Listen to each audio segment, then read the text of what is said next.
हरे कृष्णा। भक्ति शास्त्री पाठ्यक्रम श्रीमद् भगवद गीता यथारूप। कल के सत्र में हमने अध्याय क्रमांक 15 प्रारंभ किया था, जिसका शीर्षक है पुरुषोत्तम योग। भगवान अर्जुन को अश्वत्थ वृक्ष के विषय में बता रहे हैं, जिसकी जड़ें ऊपर की ओर हैं, शाखाएं नीचे की ओर हैं, और उस वृक्ष की जो पत्तियां हैं वो वैदिक स्तोत्र हैं। और भगवान कहते हैं जो इस वृक्ष को जानता है वह वेदों का ज्ञाता है। तो श्रील प्रभुपाद जी तात्पर्य में लिखते हैं, जो वृक्ष है, ये जो कर्म कांड में जीव लगा होता है, सकाम कर्म में, वह इस वृक्ष को सब कुछ मानता है और इस वृक्ष में ही उलझा रहता है। उसकी मुक्ति की कोई संभावना नहीं है। आत्मोन्नति के लिए वह किसी भी प्रकार का आध्यात्मिक क्रिया नहीं करता। और ये जो वृक्ष है, इसकी जो जड़ें हैं वो ब्रह्मलोक से प्रारंभ होती हैं और इसकी शाखाएं हर दिशा में फैली हैं। इस वृक्ष से बाहर निकल पाना बहुत कठिन है। और प्रभुपाद जी कहते हैं, वैसे इस वृक्ष को इस संसार में देख पाना कठिन है, लेकिन जब कोई व्यक्ति यमुना के किसी भी नदी के तट पे बैठता है और जल में देखता है तो उसी वृक्ष का प्रतिबिंब उसको जल में दिखाई देता है, जो वृक्ष तट पे स्थित है। और भगवान कहते हैं कि इसकी शाखाएं ऊपर नीचे दाएं बाएं सब जगह फैली है, प्रकृति के 3 गुणों द्वारा पोषित होता है। मतलब जल जैसे हम बीज में देते हैं तो बीज बढ़ता है, पौधे का रूप लेता है, वृक्ष का रूप लेता है। ऐसे ही ये जो जल है, ये प्रकृति के 3 गुण है जो उस वृक्ष को सींच रहे हैं। इस वृक्ष की टहनियां इंद्रिय विषय हैं और सकाम कर्म से बंधी हुई है। जो मानव सकाम कर्म में लिप्त रहता है वह इसी वृक्ष में उलझा रहता है। इच्छाएं आती हैं, उसको पूरा किया जाता है, तो वह व्यक्ति इस वृक्ष में एक टहनी से दूसरी टहनी में ही भ्रमण करता रहता है और उसकी इस संसार से बाहर निकलने का संभावना बहुत कम रहता है। लेकिन भगवान कहते हैं इस वृक्ष का अनुभव नहीं किया जा सकता इस जगत में, इसको समझा नहीं जा सकता। इस वृक्ष का आदि कहाँ है, अंत कहाँ है, इसका आधार क्या है। लेकिन विरक्ति के शस्त्र से इसको काटा जा सकता है। इस मूल वृक्ष का जो जड़ है, वैराग्य से इसको काटा जा सकता है। ज्ञान के वैराग्य की कुल्हाड़ी से इसको नष्ट किया जा सकता है। और उस व्यक्ति को ऐसे स्थान की खोज करनी चाहिए जहां पर जाकर वह व्यक्ति संसार में वापस नहीं आए, क्योंकि उस स्थान पे जाकर हम शाश्वत सुख प्राप्त कर सकते हैं। लेकिन इस भौतिक जगत में इसी वृक्ष में उलझे रहेंगे तो हमें जन्म मृत्यु जरा व्याधि इन सब प्रकार के दुखों को भोगना होगा। और उस वृक्ष को काटने की विधि जो है वो भक्ति योग है और भक्ति योग में भगवान के प्रति शरणागत होना पड़ता है। तो भगवान फिर अगले श्लोक में शरणागति के विषय में बताते हैं कि जो झूठी प्रतिष्ठा, मोह, कुसंगति से मुक्त है, जो शाश्वत तत्व को समझता है, परम सत्य को जानता है, जिसने भौतिक काम को नष्ट कर दिया है, इच्छाएं बिल्कुल समाप्त कर दी हैं, सुख और दुख के द्वंद्व से मुक्त है, वैसा ऐसा ही व्यक्ति भगवान को शरणागत हो सकता है और भगवान के धाम वापस जा सकता है। फिर भगवान अपने धाम का वर्णन करते हैं, न तद भासते सूर्यो न शशांको न पावका यद गत्वा न निवर्तन्ते तद धाम परमम ममा। भगवान कहते हैं मेरे परम धाम में ना तो सूर्य है, न चंद्रमा है, न बिजली है, न अग्नि है। इन सबके द्वारा मेरा धाम प्रकाशित नहीं होता। और जो भी व्यक्ति वहां पहुंच जाता है उसे इस भौतिक जगत में फिर से लौटकर नहीं आना होता। तो ये धाम जो है भगवान का, वह वैकुंठ जगत है या गोलोक वृंदावन है और ये 3/4 स्थान में फैला हुआ है और अनंत कोटि ब्रह्मांड ये 1/4 स्थान में स्थित रहते हैं। और फिर भगवान जीव की पहचान बताते हैं, जो जीव है ये मेरा अंश है और शाश्वत अंश है, लेकिन इस भौतिक संसार में बद्ध जीवन के कारण 6 इंद्रियों से घोर संघर्ष कर रहा है, जिसमें मन भी सम्मिलित है। तो 6 इंद्रियों के द्वारा व्यक्ति इस संसार के भोगों में लगा हुआ है, भगवान को भूलकर, और प्रकृति के साथ संघर्ष करता है। ये जीव की पहचान है भगवान का शाश्वत अंश।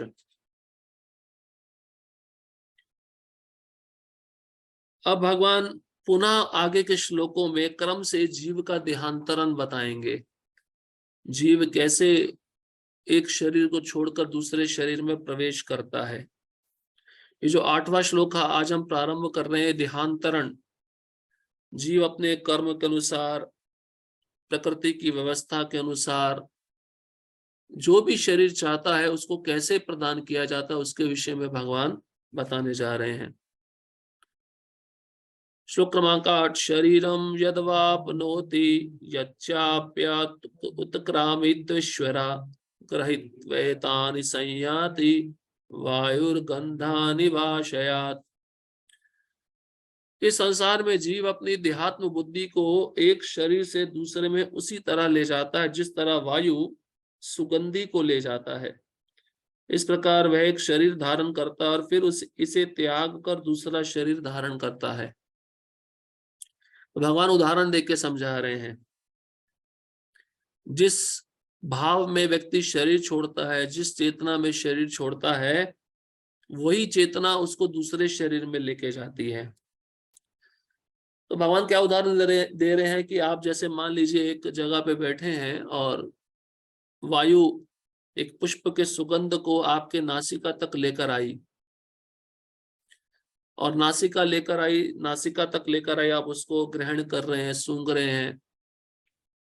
तो वायु उस सुगंध के साथ लिप्त नहीं है, लेकिन उसको लेकर आई है। इसी प्रकार से चेतना उस जीव को पहले वाले शरीर का त्याग कराकर दूसरे वाले शरीर में प्रवेश कराती है।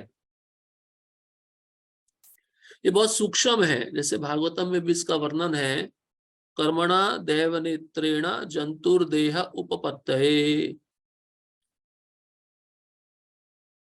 कर्म के अनुसार, पूर्व जीवन में जो हमने कर्म किया उसके अनुसार, और देव नेत्रेण मतलब उच्च अधिकारियों के निर्देशन में, क्योंकि प्रकृति तो भगवान की अध्यक्षता में कार्य करती है, साथ में जो उच्च लोकों में देवता रहते हैं उनके निर्देशन में ये सब कार्य किया जाता है।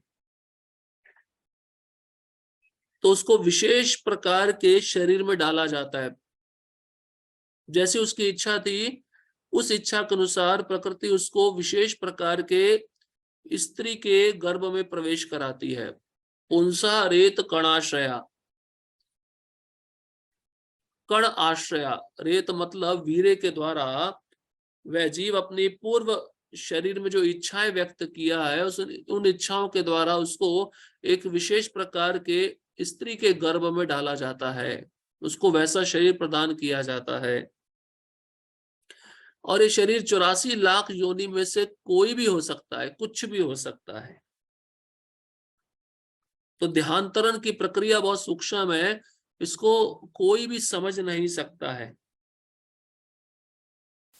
तात्पर्य यहाँ पर जीव को ईश्वर अर्थात अपने शरीर का नियामक कहा गया। यदि वह चाहे तो अपने शरीर को त्याग कर उच्चतर योनि में जा सकता है, और चाहे तो निम्न योनि में जा सकता है।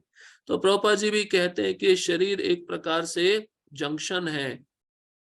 अब हमारे हाथ में है कि हम इस शरीर को उच्च योनि में ले जाएं या निम्न योनि में ले जाएं। हमारी चेतना उन्नत होगी तो ऊपर के लोकों में जाएंगे, ऊर्ध्व गच्छन्ति सत्वस्था, और हमारी चेतना अगर निम्न होगी तो हम निम्न लोकों में जाएंगे। इस विषय में उसे थोड़ी स्वतंत्रता प्राप्त है। शरीर में जो परिवर्तन होता है वह उस पर निर्भर करता है। मृत्यु के समय वह जैसी चेतना बनाए रखता है वही उसे दूसरे शरीर तक ले जाती है। तो ये पहले भी भगवान बताए, यम यम वापी स्मरण भावम तजन तंते कलेवरम तम तमे वैति कौन्तेय सदा तद्भाव भाविता। जैसी चेतना मृत्यु के समय मन में रहती है, उसी चेतना के द्वारा यह जीव सूक्ष्म शरीर लेकर अगले शरीर में देहांतरण करता है। यदि वह कुत्ते या बिल्ली जैसी चेतना बनाता है तो उसे कुत्ते या बिल्ली का शरीर प्राप्त होता है।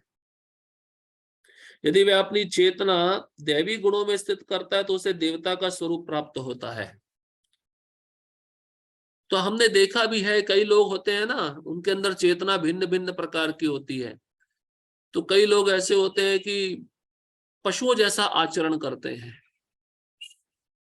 जैसे पहले भी प्रभुपाद जी एक प्रवचन में बताए, जैसा व्यक्ति बहुत ज्यादा सो रहा है तो अपने लिए वह ऐसा शरीर निर्माण कर रहा है आगे आने वाले समय में जो उसको सोने में मदद करे।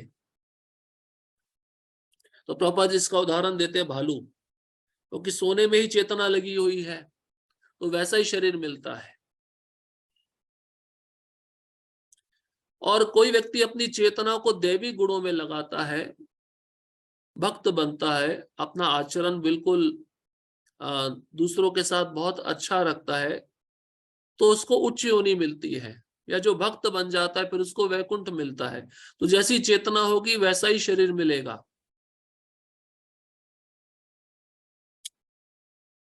अब व्यक्ति ये नहीं कह सकता है मेरी चेतना निम्न है तो मुझे उच्च योनि में जाना है। नहीं, आपके पास पैसे कम हो तो आप महंगी गाड़ी खरीद सकते हो? नहीं खरीद सकते। उसी प्रकार से अगर आपको महंगी गाड़ी खरीदनी है तो उतना पैसा भी होना चाहिए।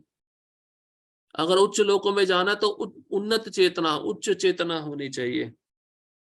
और यदि वह कृष्ण भावनामृत में होता है तो वह आध्यात्मिक जगत में कृष्ण लोक को जाता है, जहां उसका सानिध्य कृष्ण से होता है। तो 3 मार्ग बताए हैं। एक नीचे का मार्ग, जब चेतना निम्न होती है, पशु के समान होती है, तो वह निम्न योनि में जाता है।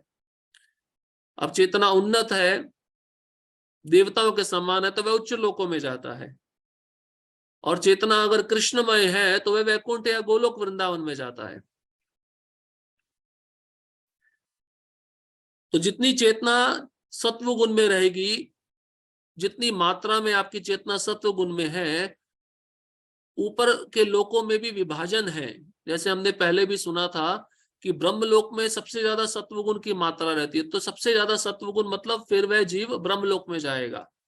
अगर उसके अंदर कम सत्वगुण है तो उसके नीचे वाले लोक में रहेगा। तो इसमें भी विभाजन है। तो सत्वगुण न रजोगुण न तमोगुण, जब व्यक्ति इन 3 गुणों को त्याग कर विशुद्ध सत्व में रहकर कृष्ण की सेवा करता है तो वह वैकुंठ या गोलोक वृंदावन जाता है। फिर वह संसार में वापस नहीं आता, प्रकृति उसको दंड नहीं दे पाएगी। यह दावा मिथ्या है कि इस शरीर के नाश होने पर सब कुछ समाप्त हो जाता है। आत्मा एक शरीर से दूसरे शरीर में देहांतरण करता है और वर्तमान शरीर तथा वर्तमान कार्यकलाप ही अगले शरीर का आधार बनते हैं।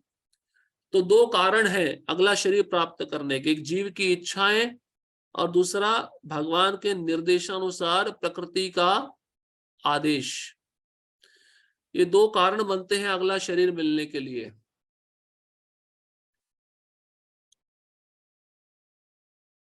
तो आत्मा एक शरीर से दूसरे शरीर में देहांतरण करता है। देह आंतरण, देह मतलब शरीर, अंतरण मतलब बदलना, देह का बदलना।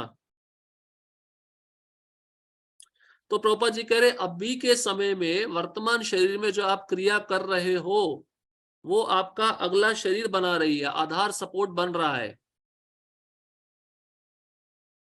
जैसे भरत महाराज हिरण के प्रति इतने आसक्त थे, इतने आसक्त थे कि जब हिरण छोड़कर चला गया तो वह उसको अपना पुत्र मानते थे, उसके लिए रोने लगे।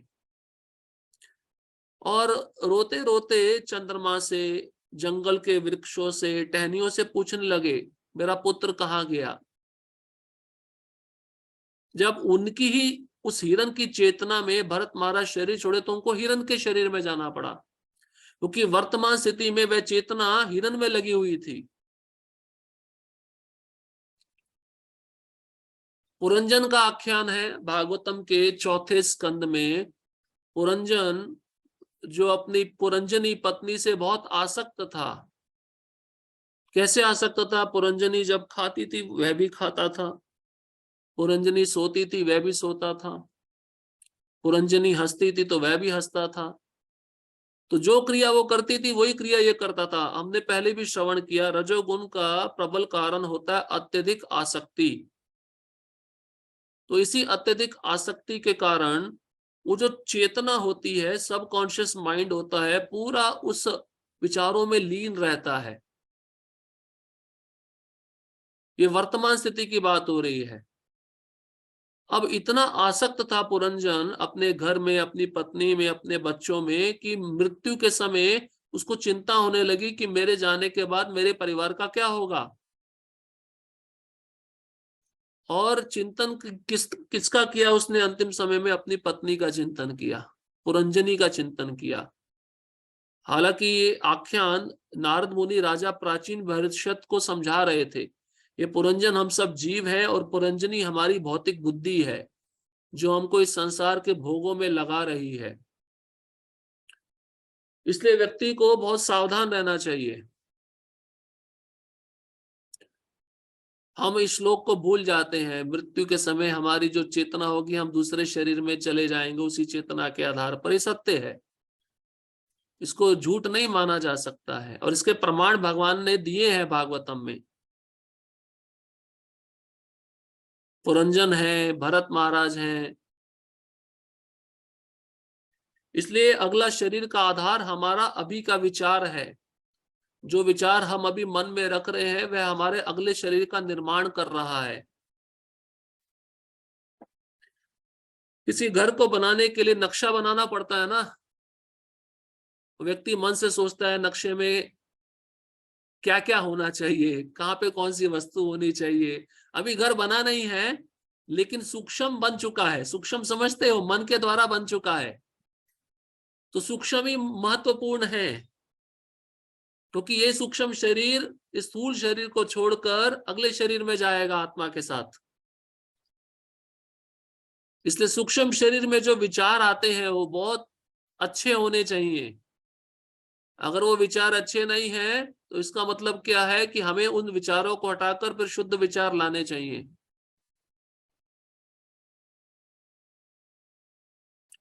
तो वर्तमान शरीर में व्यक्ति जो करता है उससे उसका अगले शरीर का निर्माण होता है। कर्म के अनुसार भिन्न शरीर प्राप्त होता है और समय आने पर यह शरीर त्यागना होता है। हर एक को एक निश्चित समय दिया गया है, कौन कितना वर्ष जिएगा, और कर्म के अनुसार ये शरीर मिला है। क्योंकि पूर्व जन्म में हमने कर्म किए हैं, तभी तो हम कृष्ण भावनामृत में आए हैं। कुछ अच्छे पुण्य सुकृतिवान कर्म किए हैं। अब इस शरीर में अगर हम इसी भक्ति में क्रिया को करते रहेंगे तो आगे भी हमारा शरीर कौन सा मिलेगा? भक्ति का ही मिलेगा। पूरी तरह शुद्ध नहीं भी हो पाए तो भगवान एक अवसर देते हैं पुनः भक्ति करने का। यहाँ यह कहा गया है कि सूक्ष्म शरीर जो अगले शरीर का बीज वहन करता है, अगले जीवन में दूसरा शरीर निर्माण करता है। तो सूक्ष्म शरीर में अगले शरीर का बीज है, बीज। उसी बीज का रोपण प्रकृति सूक्ष्म शरीर के द्वारा अगले शरीर में करती है। जैसे एक माँ एक गर्भ में जब बीज धारण करती है पुरुष के वीर्य के द्वारा, तो वो बच्चा बीज के रूप में माँ के गर्भ में रहता है, लेकिन उसको समय लगता है प्रकट होने में, जन्म लेने में। उसी प्रकार से सब जीव अपने कर्म के अनुसार दूसरे शरीर में जाते हैं प्रकृति के माध्यम से। प्रकृति वह माध्यम है, साधन है उसको दूसरा शरीर देने के लिए। तो सूक्ष्म शरीर में ही बीज रहता है, उसी बीज के द्वारा हम दूसरे शरीर में जाते हैं। और ये बीज क्या है? वही चेतना ही है। चेतना और बीज में कोई अंतर नहीं है। एक शरीर से दूसरे शरीर में देहांतरण की प्रक्रिया तथा शरीर में रहते हुए संघर्ष करने की कर्षति अर्थात जीवन संघर्ष कहते हैं। तो पिछले श्लोक में कर्षति शब्द आया था। कर्षति मतलब संघर्ष करना। संघर्ष करना मतलब इन इंद्रिय भोग में लिप्त होकर भगवान को भूलकर जीव इस संसार में संघर्ष कर रहा है। तो इसी संघर्ष के कारण उसको दूसरा शरीर मिलता है, क्योंकि इच्छाएं उसमें बहुत ज्यादा मात्रा में रहती हैं। और इन्हीं इच्छाओं को पूरा करने के लिए वह प्रयत्न करता रहता है, उसी इच्छा के आधार पर उसको दूसरा शरीर मिलता है। अब भरत महाराज जब हिरण का शरीर प्राप्त कर लिए तो भगवान की कृपा से उनको अपने पूर्व जन्म का स्मरण था, इसलिए वो चिंतन करने लगे और प्रतीक्षा करने लगे कि मैं ये शरीर कब त्याग करूंगा। तो उसी पुलस्त्य आश्रम में रहकर भगवान का चिंतन करते हुए, और उनको दुख भी होता था कि इतना अच्छा मानव शरीर मिला था और मैं भाव के स्तर पर भक्ति को प्राप्त कर लिया था, लेकिन एक छोटी सी गलती के कारण मुझे पुनः हिरण का शरीर मिल गया। इसका उसको बहुत, इनका इस बात का उनको बहुत दुख था, और इतना दुख था कि वे प्रतीक्षा करने लगे कि अब अगला जन्म जो मिलेगा मैं बहुत सावधान रहूंगा, मैं अपनी इंद्रियों को भोगों में नहीं लगाऊंगा। और जब उन्होंने वो शरीर छोड़ा, जब जड़ भरत का शरीर प्राप्त किया ब्राह्मण कुल में, तब भी उनको अपने पूर्व 2 जन्मों का स्मरण था। तो भगवान इस लीला से हमको क्या शिक्षा देते हैं? प्रभुपाद जी वहां पे लिखते हैं, भगवान ये शिक्षा देते हैं कि भक्ति में हमें बहुत सावधान रहना चाहिए। किसी भी प्रकार का, क्या कहते हैं, नेग्लिजेंस, मतलब ऐसा ना हो कि भक्ति को हम साधारण दृष्टि से देख रहे हैं। गंभीरता होनी चाहिए कि हर एक पल मैं कृष्ण की सेवा में कैसे व्यतीत करूं, तभी व्यक्ति आगे बढ़ सकता है। ये भरत महाराज कौन थे? ये ऋषभ देव भगवान के पुत्र थे। स्वयं भगवान के पुत्र होते हुए देखिए उनको हिरण के शरीर में जाना पड़ा। तो भगवान इससे क्या शिक्षा दे रहे हैं? अगर मेरा पुत्र भी है, अगर भक्ति के ठीक से नीति नियम पालन नहीं कर रहा है और मृत्यु के समय मेरा चिंतन नहीं कर रहा है, तो वो भी मुझे प्राप्त नहीं कर सकता। तो ये शरीर भौतिक तत्वों से बना है, 9 द्वार हैं इसमें, उन 9 द्वारों में कुछ भी अच्छा वस्तु नहीं निकलता, लेकिन इस शरीर का एक बहुत अच्छा कार्य है। भगवान की सेवा में अगर ये लग जाता है तो इसको, इस शरीर से हम भगवत धाम वापस जा सकते हैं। तो देहांतरण ये जीव कर रहा है, निरंतर उसका देहांतरण चल रहा है। जैसे व्यक्ति बहुत दूर स्थान पे पहुंचने के लिए अलग अलग साधन लेता है ना, यहाँ से अमेरिका जाना हो तो यहाँ से पहले रिक्शा लेगा, ऑटो, बस स्टैंड जाएगा, बस स्टैंड पे बैठकर बस लेकर रेलवे स्टेशन जाएगा, रेलवे स्टेशन लेकर बॉम्बे जाएगा, बॉम्बे जाकर एयरपोर्ट पकड़े, विमान में बैठेगा। देखो मनुष्य तो वही है, लेकिन वाहन बदल रहा है ना। उसी प्रकार से आत्मा, सूक्ष्म शरीर वही रहता है, लेकिन स्थूल शरीर बदलता रहता है। तो ये जीवन आदि काल से कितना भ्रमण किया है उसको ये भी पता नहीं है। हम सोचते हैं यहाँ से हम दिल्ली जाएंगे, 2000 किलोमीटर दूर है, बहुत लंबा सफर है। अरे भाई, भगवान को छोड़कर आप इस संसार में इतना लंबा सफर कर रहे हो, कितना किलोमीटर चल चुके हो आपको ये भी अनुमान नहीं है। शास्त्रों में एक कहा गया है कि हरिद्वार में जो गंगा बहती है, हाँ, उसके नीचे, गंगा के नीचे जो बालू है, बालू रेत के कण, शास्त्र में लिखा है इतने शरीर हमने ग्रहण किए, इतने बदल दिए, उतने तो गंगा के नीचे बालू भी नहीं है। आप विचार करो इस बात को कि गंगा के नीचे इतने बालू नहीं है जितना हमने शरीर ग्रहण किए, बदल दिए, इसको माता पिता माना, उसको माता पिता बना, माता पिता माना, और उसको, इस रिश्ते को ग्रहण किया, इस रिश्ते को ग्रहण किया। ये सफर चल ही रहा है, सफर रुकेगा कब? कब स्टेशन आएगा गोलोक वृंदावन का, जहां पे उतरकर हम अपना यात्रा समाप्त करेंगे? इसलिए व्यक्ति को इस पे विचार करना चाहिए। और शास्त्र में इसके बहुत सारे दृष्टांत मिलते हैं। ये कोई दंत कथा नहीं है कि मन में जो आया करो, चार्वाक मुनि की तरह खाओ पियो मजा करो, ऐसे नहीं चलेगा। ये जिम्मेदारी वाला शरीर है। और भगवान ने जिम्मेदारी देकर ही हमको भेजा है कि हम भगवान की सेवा करें और पुनः उनके धाम में वापस जाएं।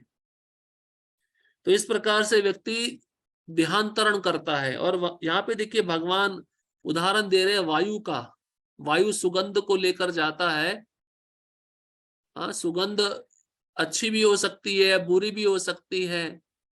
ऐसे ही सूक्ष्म शरीर आत्मा को लेके जाता है। वो कर्म अच्छा हो सकता है या बुरा हो सकता है।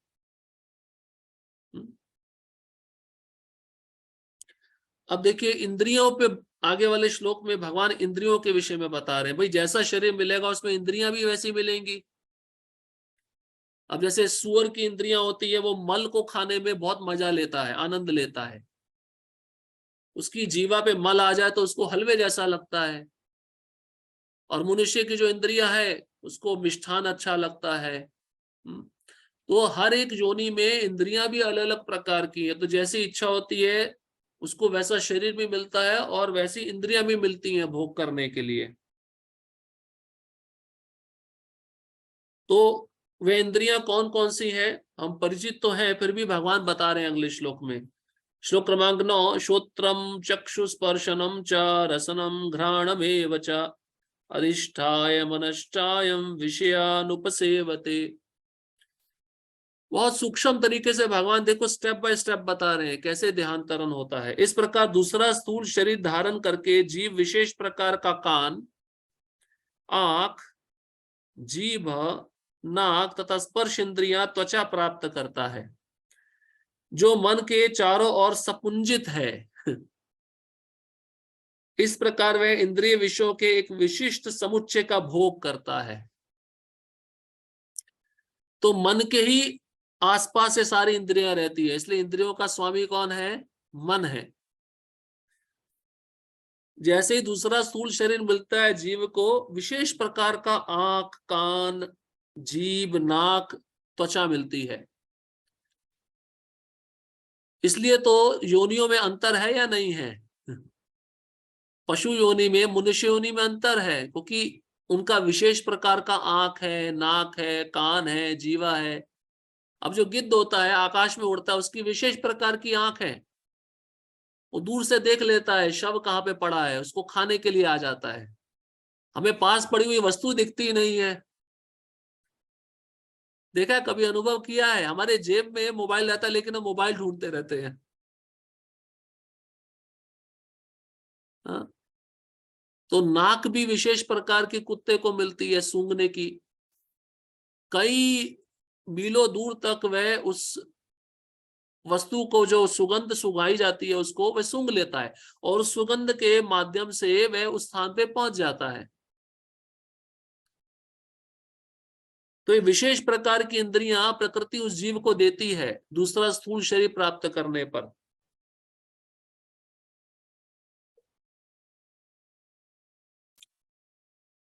तात्पर्य दूसरे शब्दों में, यदि जीव अपनी चेतना को कुत्तों तथा बिल्लियों के गुणों जैसा बना देता तो उसे अगले जन्म में कुत्ते या बिल्ली का शरीर प्राप्त होता है जिसका वह भोग करता है।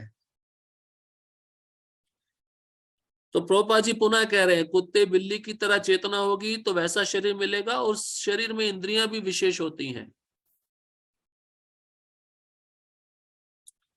चेतना मूलतः जल के समान विमल होती है। विमल मतलब शुद्ध, चेतना शुद्ध होती है। लेकिन यदि हम जल में रंग मिला देते हैं तो उसका रंग बदल जाता है। तो चेतना अभी हमारी दूषित कैसे है, तीन गुणों के द्वारा। ये तीन गुण रंग है और चेतना शुद्ध जल है। अब इस शुद्ध जल में थोड़ा सा भी रंग मिला दो तो वह रंग बदल जाएगा ना, वह शुद्ध नहीं रहेगा। उसी प्रकार से इस चेतना में तीन गुणों का संग हो रहा है तो वह चेतना अशुद्ध हो चुकी है। इसी प्रकार से चेतना भी शुद्ध है क्योंकि आत्मा शुद्ध है, लेकिन भौतिक गुणों की संगति के अनुसार चेतना बदलती जाती है। तो भौतिक गुण यही प्रकृति के सत्व गुण, रजोगुण और तमोगुण। देखिए सत्व गुण में जीव शुद्ध है, प्रभुपाद जी इसका उदाहरण देते हैं, जैसे ही जीव शुद्ध है, लेकिन जब आध्यात्मिक आकाश से इस जगत में आता है तो दूषित हो जाता है। प्रभुपाद जी कहते हैं जल की बूंद है, जब बारिश में वो शुद्ध है, लेकिन जैसे ही पृथ्वी का स्पर्श करती है वो कीचड़ बन जाती है, अशुद्ध हो जाती है।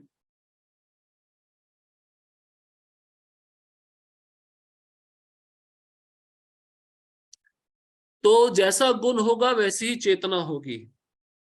गुणों की संगति के अनुसार चेतना बदलती रहती है। तो किसके पूर्व के अध्याय में भगवान बताते जो रजोगुणी है वो बहुत ज्यादा भागता रहता है, स्त्री पुरुष का आकर्षण रहता है। जो व्यक्ति सत्वगुणी है उसकी चेतना ज्ञान में ही स्थित रहती है, मन शांत रहता है। रजोगुणी व्यक्ति का मन चंचल रहता है और तमोगुणी व्यक्ति के मन में आलस, निद्रा, प्रमाद, पागलपन रहता है। तो तीन गुण है, उसके तीन लक्षण है और उसी के अनुसार चेतना भी बदलती रहती है गुणों का संग करते हुए। वास्तविक चेतना तो कृष्ण भावनामृत है, अतः जब कोई कृष्ण भावनामृत में स्थित होता है तो वह शुद्धतर जीवन बिताता है। लेकिन यदि उसकी चेतना किसी भौतिक प्रवृत्ति से मिश्रित हो जाती है तो अगले जीवन में उसे वैसा ही शरीर मिलता है। यह आवश्यक नहीं है कि उसे पुनः मनुष्य शरीर प्राप्त हो, वह कुत्ता, बिल्ली, सूकर, देवता 84 लाख योनियों में से कोई भी रूप प्राप्त कर सकता है। अब जरूरी नहीं है कि दोबारा मनुष्य शरीर ही मिलेगा, तो जैसी चेतना होती है उसके अनुसार ही शरीर दिया जाता है। दुकान पे जाते हो आप, आपको कोई वस्तु जितनी मात्रा में चाहिए दुकानदार उतनी मात्रा में देता है ना, ऐसा तो नहीं कहता ना कि मेरी तरफ से फ्री ले लो। हाँ? तो भगवान की अध्यक्षता में जो प्रकृति कार्य कर रही है, जैसी आपकी इच्छा होगी वैसा शरीर दिया जाएगा, कोई समस्या नहीं है। इच्छा किसकी है? वो जीव की इच्छा है। हमेशा हमारा ही गलती है, भगवान का कोई गलती नहीं है इसमें, इसलिए उनको दोष हम दे भी नहीं सकते। अब भगवान अगले श्लोक में बताते हैं कि इस देहांतरण को कौन देख पाता है, कौन नहीं देख पाता। श्लोक क्रमांक 10, उत्क्रामंतम स्थितम वापि भुंजानम वा गुणान्वितम विमूढ़ानानुपश्यन्ति पश्यन्ति ज्ञान चक्षुषा। ज्ञान चक्षुषा मतलब ज्ञान रूपी आंखों वाले, जो शास्त्र का अध्ययन करते हैं, जो शास्त्र को पढ़ते हैं, शास्त्र को सुनते हैं, वो देख सकते हैं शरीर कैसे बदल रहा है, जीव कैसे एक शरीर से दूसरे शरीर में देहांतरण कर रहा है। इसलिए प्रभुपाद जी बोले भक्ति शास्त्री, भक्ति वैभव, भक्ति वेदांत कोर्स बनाए गए हैं, इसको सुनना चाहिए, पढ़ना चाहिए और परीक्षा भी देनी चाहिए। प्रभुपाद जी कहते हैं अगर परीक्षा नहीं लेते तो इसका मतलब वो पूरा ब्राह्मण नहीं बना है। परीक्षा देकर जब पास हो जाएगा तब वो पूरा ब्राह्मण कहलाएगा। इसलिए प्रभुपाद जी चाहते थे मध्यम हितकारी के स्तर पर ये शास्त्र में पढ़ने चाहिए, कोर्स करने चाहिए, क्योंकि देखो आपको इतना कुछ सीखने को मिल रहा है। अब आप इसका अच्छे से इस्तेमाल कर सकते हो तो दूसरों को प्रचार करो। ये सब करने के पीछे उद्देश्य क्या है? दूसरों को प्रचार करना। जितना आप सुनकर दूसरों को बताओगे उतना ही आपके मेमोरी में, आपकी बुद्धि में अंतिम समय तक स्थित रहेगा। तो उत्क्रमांतम, अब एक एक शब्द को समझेंगे। उत्क्रामंतम का अर्थ है शरीर त्यागते हुए। जब व्यक्ति शरीर त्यागता है, भुंजानम भोग करते हुए। अब कोई जीव ऐसा होगा जब इसने अपनी इंद्रियों को इंद्रिय विषयों में लगाया है, भोग किया है, तो शरीर त्यागते समय जब व्यक्ति भोग कर रहा था या उसकी चेतना भोग में लगी हुई थी, गुणान्वितम प्रकृति के गुणों के अधीन, मतलब प्रकृति के गुणों के वश में रहता है। और ऐसा व्यक्ति विमूढ़ा, विमूढ़ा मतलब मूर्ख होता है, जो नहीं देख पाता कि मुझे अगला शरीर कौन सा मिलने वाला है। नानु पश्यंती, वो देख नहीं पाता।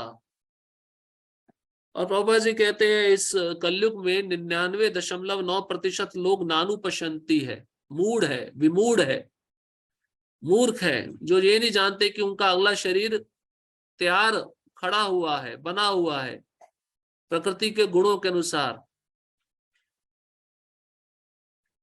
लेकिन जो प्रशिक्षित होता है, ज्ञानी होता है, शास्त्र का अध्ययन किया होता है, भक्त होता है, वह जानता है। ज्ञान चक्षुषा शब्द भक्त के लिए इस्तेमाल किया है श्लोक में, और विमूढ़ा शब्द कर्मियों के लिए इस्तेमाल किया है। भक्त जानता है कि, कैसे जानता है भक्त, मैं इस जन्म में अगर इस वर्तमान शरीर में कुछ गलत कार्य करूंगा तो उसका परिणाम मुझे आगे मिलेगा, इसलिए मुझे वो गलत कार्य नहीं करना है। भक्त इस तरीके से जानता है। ज्ञान चक्षुष, उसको ज्ञान रहता है, इसलिए वह पाप में लिप्त नहीं होता, अपराध में लिप्त नहीं होता। लेकिन विमूढ़ा, जो मूर्ख है, जिसको कुछ भी ज्ञान नहीं है, माया ने उसके ज्ञान को ढक दिया, ऐसा व्यक्ति बिल्कुल भी विचार नहीं करता अपने अगले जीवन का, इसलिए पाप करता रहता है, अपराध करता रहता है। मूर्ख ना तो समझ पाते हैं कि जीव किस प्रकार अपना शरीर त्याग सकता है, ना ही वह समझ पाते हैं कि प्रकृति के गुणों के अधीन वह किस तरह के शरीर का भोग करता है। लेकिन जिसकी आंखें ज्ञान में प्रशिक्षित होती है, वह ये सब देख सकता है। जिसकी आंखें किसमें प्रशिक्षित है? ज्ञान में। ज्ञान मतलब प्रभुपाद जी के ग्रंथों में जिसका मन लगा हुआ है, जिसकी चेतना प्रभुपाद जी के ग्रंथों को पढ़ने में, समझने में, सुनने में लगी हुई है, वह भक्त ज्ञान चक्षुषा है और देख सकता है जीव कैसे एक शरीर को छोड़कर दूसरे शरीर में जा रहा है। वह सावधान रहता है, सतर्क रहता है और पाप क्रियाओं में लिप्त नहीं होता। इसको कहते हैं ज्ञान चक्षुषा। तात्पर्य, ज्ञान चक्षुषा शब्द अत्यंत महत्वपूर्ण है। बिना ज्ञान के कोई ना तो यह समझ सकता है कि जीव इस शरीर को किस प्रकार त्यागता है, ना ही यह कि वह अगले जीवन में कैसा शरीर धारण करने जा रहा है, अथवा यह कि वह विशेष प्रकार के शरीर में क्यों रह रहा है। तो जो सत्व गुण में है वही इस वस्तु का विचार करेगा। ब्राह्मण जो सत्व गुण में रहता है, उसके मन में यही विचार आता है, मुझे इस शरीर क्यों मिला, इसके पीछे क्या कारण है, इस शरीर को त्यागने के बाद मैं कहाँ जाऊंगा, मैं संसार में क्यों आया हूं, मुझे दुख क्यों मिल रहे हैं। ये जो प्रश्न है, ये जो सत्व गुणी है वही जान सकता है, ज्ञान चक्षुषा। इसके लिए पर्याप्त ज्ञान की आवश्यकता होती है, जिसे प्रामाणिक गुरु से भगवत गीता तथा अन्य ऐसे ग्रंथों को सुनकर समझा जा सकता है। तो ये ज्ञान कहां से मिलता है? गुरु के माध्यम से, प्रामाणिक परंपरा के माध्यम से। जब गुरु के आश्रय में जाकर हम उनकी सेवा करते हैं, तद विद्धि प्रणिपातेन परिप्रश्नेन सेवया उपदक्षन्ति ते ज्ञानम ज्ञाननस तत्वदर्शिना। सबसे पहले प्रणिपात, सरेंडर, शरणागति, उसके बाद में सेवया, फिर परिप्रश्नेना। क्योंकि जब आप शरणागत हो जाओगे, जब आप सेवा करोगे, तो आप अपना हृदय मन गुरु के चरणों में अर्पित कर दोगे। फिर आपका अधिकार बन जाता है गुरु से प्रश्न पूछने का। तब गुरु शास्त्र में दिए हुए ज्ञान को बतलाते हैं कि तुम कौन हो, तुम कहां से आए हो, तुम्हारा भगवान के साथ क्या संबंध है, और ये शरीर इंद्रियों के माध्यम से संसार में कैसे दुख भोग रहा है। सनातन गोस्वामी इसी प्रकार का प्रश्न चैतन्य महाप्रभु से किए। लोग मुझे पंडित समझते हैं, लेकिन मैं बहुत बड़ा मूर्ख हूं, मुझे त्रिताप क्यों सता रहे हैं, आध्यात्मिक आदि भौतिक आदि दैविक क्लेश मुझे क्यों सता रहे हैं। ये प्रश्न हमें पूछने चाहिए, और इन प्रश्नों का उत्तर प्राप्त करने के लिए हमें गुरु के पास जाना चाहिए। अब कई शिष्य ऐसे होते हैं, कहते हैं गुरुजी हमारी पुत्री या हमारे पुत्र का विवाह नहीं हो रहा है, थोड़ा आपकी नजर में कोई लड़का हो, लड़की हो, देख लीजिए। ये प्रश्न नहीं जाना चाहिए पूछने के लिए। हम सब जन्म मृत्यु रूपी चक्र में फंसे हुए हैं, उस चक्र से कैसे बाहर निकलना है, वो प्रश्न हमें पूछने चाहिए। जो इन बातों को समझने के लिए प्रशिक्षित है वह भाग्यशाली है। इन्हीं बातों को समझाने के लिए प्रभुपाद जी ने कोर्स बनाया है, और जो कोर्स करते हैं वो भाग्यशाली है। इसका मतलब वो गंभीर है, वो आगे बढ़ना चाहते हैं भक्ति में, भगवान को और जानना चाहते हैं। भगवान कहते हैं ना, 4 प्रकार के लोग मेरी शरण में आते हैं, आर्त, अर्थार्थी, जिज्ञासु, ज्ञानी। तो जिज्ञासुओं के लिए ये भक्ति शास्त्री भक्ति वैभव कोर्स है। ज्ञानियों के लिए है, वे भगवान के लिए, भगवान के विषय में अपने ज्ञान को और कैसे बढ़ाएं, भक्ति पोषक ज्ञान। प्रत्येक जीव किन्हीं परिस्थितियों में शरीर त्यागता है, जीवित रहता है और प्रकृति के अधीन होकर भोग करता है। फलस्वरूप वह इंद्रिय भोग के भ्रम में नाना प्रकार के सुख दुख सहता रहता है। तो हर एक जीव को दुख मिल रहे हैं ना, सुख भी मिल रहा है, दुख भी मिल रहा है। जितने भी शरीर हैं उन सबको सुख दुख का अनुभव कराया जाता है। दुख का अनुभव क्यों कराया जाता है?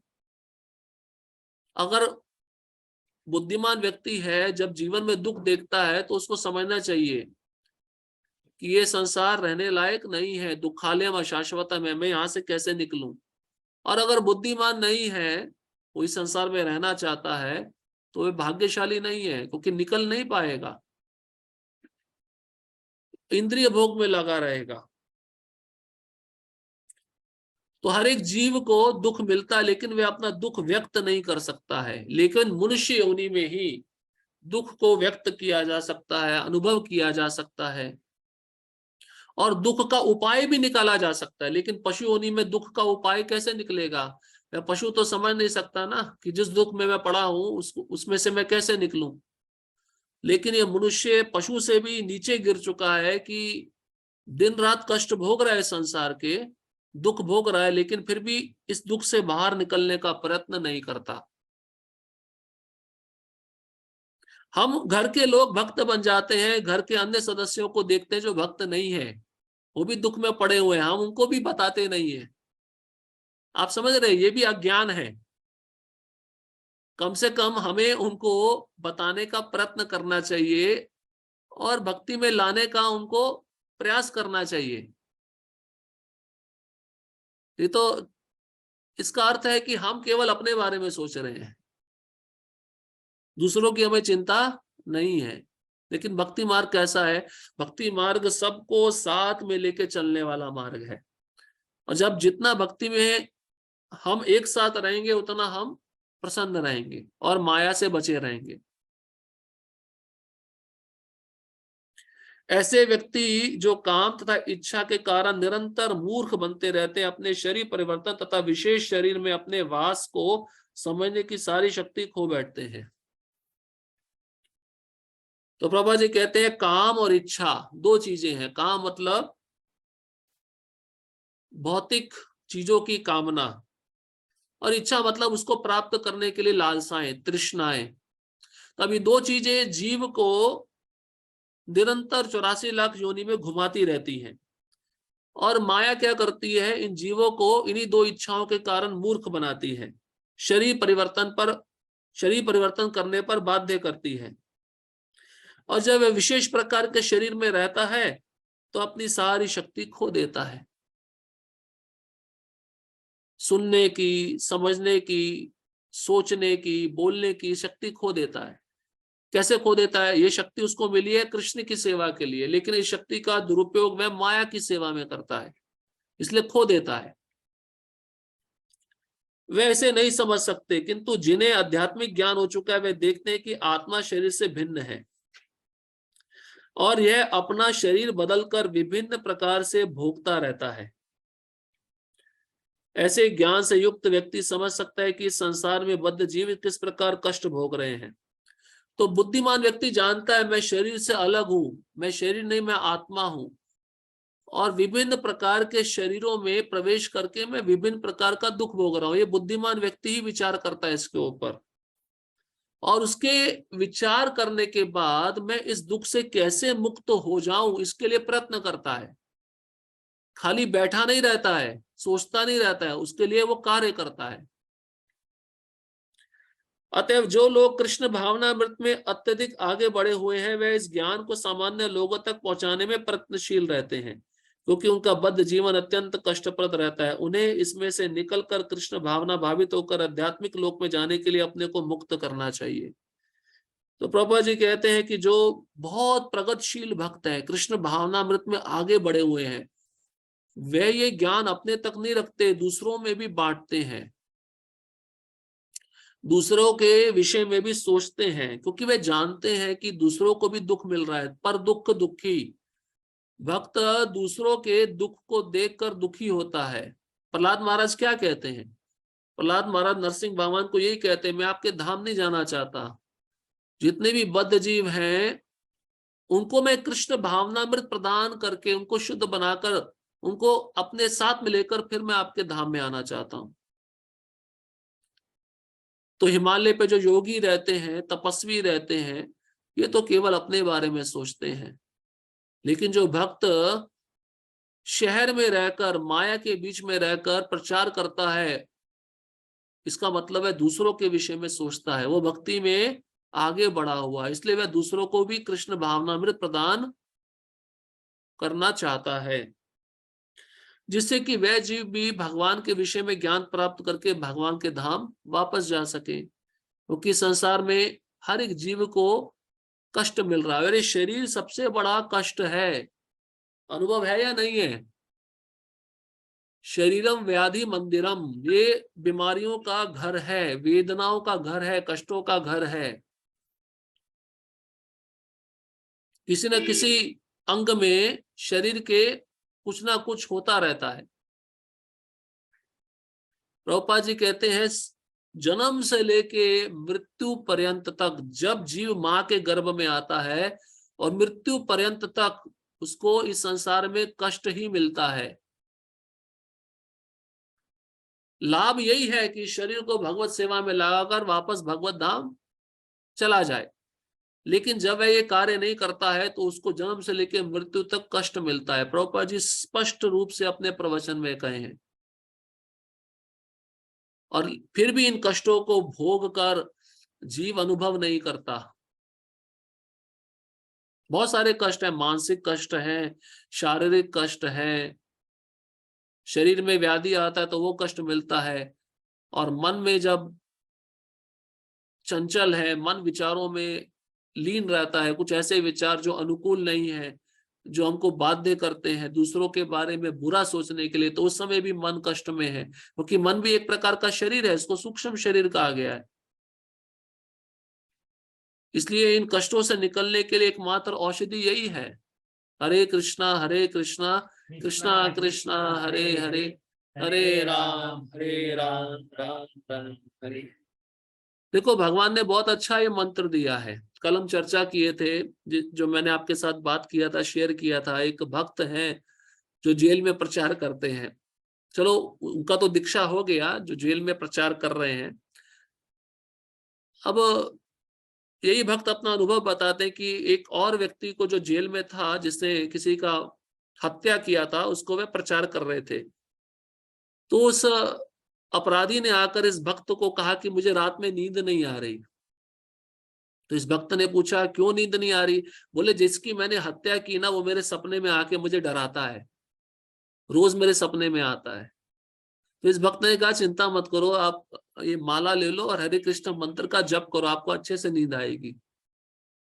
तो ये जो अपराधी था, इसने क्या किया, माला लिया, जप करना शुरू किया, और फिर उसको वो सपने में जिसकी हत्या की थी वो आना बंद हो गया, और इसको अच्छे से नींद आने लगी। देखो इस संसार में अगर सुकून भी चाहिए, शांति चाहिए, तो भगवान के आश्रय में आना पड़ेगा। भगवान के आश्रय में आए बिना हमें शांति नहीं मिल सकती। और प्रभुपाद जी ने हमको बहुत बड़ी सुविधा प्रदान की है भगवान की सेवा करने की। इसलिए ये जीव जो भगवान का अंश है, भगवान को भूलकर इस संसार में आया है, और भगवान के साथ अपना संबंध पुनः कैसे स्थापित करे? गुरु के माध्यम से, गुरु के वचनों को श्रवण करके, शास्त्र में जो वचन दिया है उसको स्वीकार करके वह भगवान के धाम वापस जा सकता है। और प्रयत्न हमें निरंतर करते रहना चाहिए। श्लोक क्रमांक 11।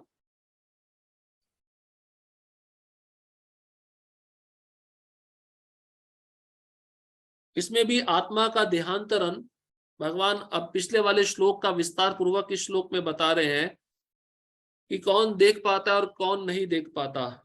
यतन्तो योगिनश्चैनं पश्यन्त्यात्मामन्यवस्थितं यतन्तो अप्यकृतात्मानो नैनं पश्यन्ति चेतसा। आत्म साक्षात्कार को प्राप्त प्रयत्नशील योगी जन ये सब स्पष्ट रूप से देख सकते हैं, लेकिन जिनके मन विकसित नहीं है और जो आत्म साक्षात्कार को प्राप्त नहीं है, वे प्रयत्न करके भी यह नहीं देख पाते कि क्या हो रहा है। तो पिछले वाले श्लोक का विस्तार किया भगवान ने। इसी श्लोक में बताया कि जो ज्ञान चक्षुषा है, जो ज्ञान में बहुत आगे बढ़े चढ़े हैं, वो तो देख सकते हैं स्पष्ट रूप से कि आत्मा कैसे एक शरीर को छोड़कर दूसरे शरीर में जा रहा है। लेकिन जो विमूढ़ा है, मूर्ख है, जिनका मन बहुत चंचल है, जो स्थिर नहीं है और जो आत्म साक्षात्कार को प्राप्त नहीं किए, जो भक्ति में सेवा में नहीं लगे, वह प्रयत्न करके भी ये नहीं देख पाते कि क्या हो रहा है। देखा ना, जब अंतिम समय में किसी घर में किसी की मृत्यु होती है तो लोग क्या सोचते हैं? रोते हैं, बिलखते हैं। क्यों रोते हैं? क्यों क्यों बिलखते हैं? क्योंकि उनको ज्ञान नहीं है शास्त्र का। शास्त्र का ज्ञान क्या है? मैं ये शरीर नहीं, मैं आत्मा हूं, और मृत्यु के बाद ये आत्मा दूसरे शरीर में चला जाएगा, ये मर थोड़ी ना रहा है। लेकिन अज्ञानी व्यक्ति क्या सोचता है? मेरा घर का व्यक्ति मुझे छोड़ के जा रहा है। स्त्रियां देखा ना कैसे रोती हैं। परम पूज्य राधा गोविंद महाराज कहते हैं, गा गा कर रोती हैं, रुक रुक कर रोती हैं। तो ये किसका लक्षण है? ये अज्ञानता का लक्षण है।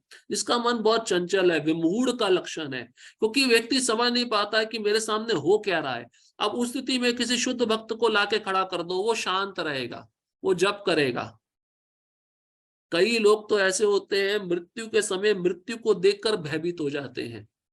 मृत्यु किसी और की हो रही होती है, उनको लगता है ये चीज हम पे भी होने वाली है।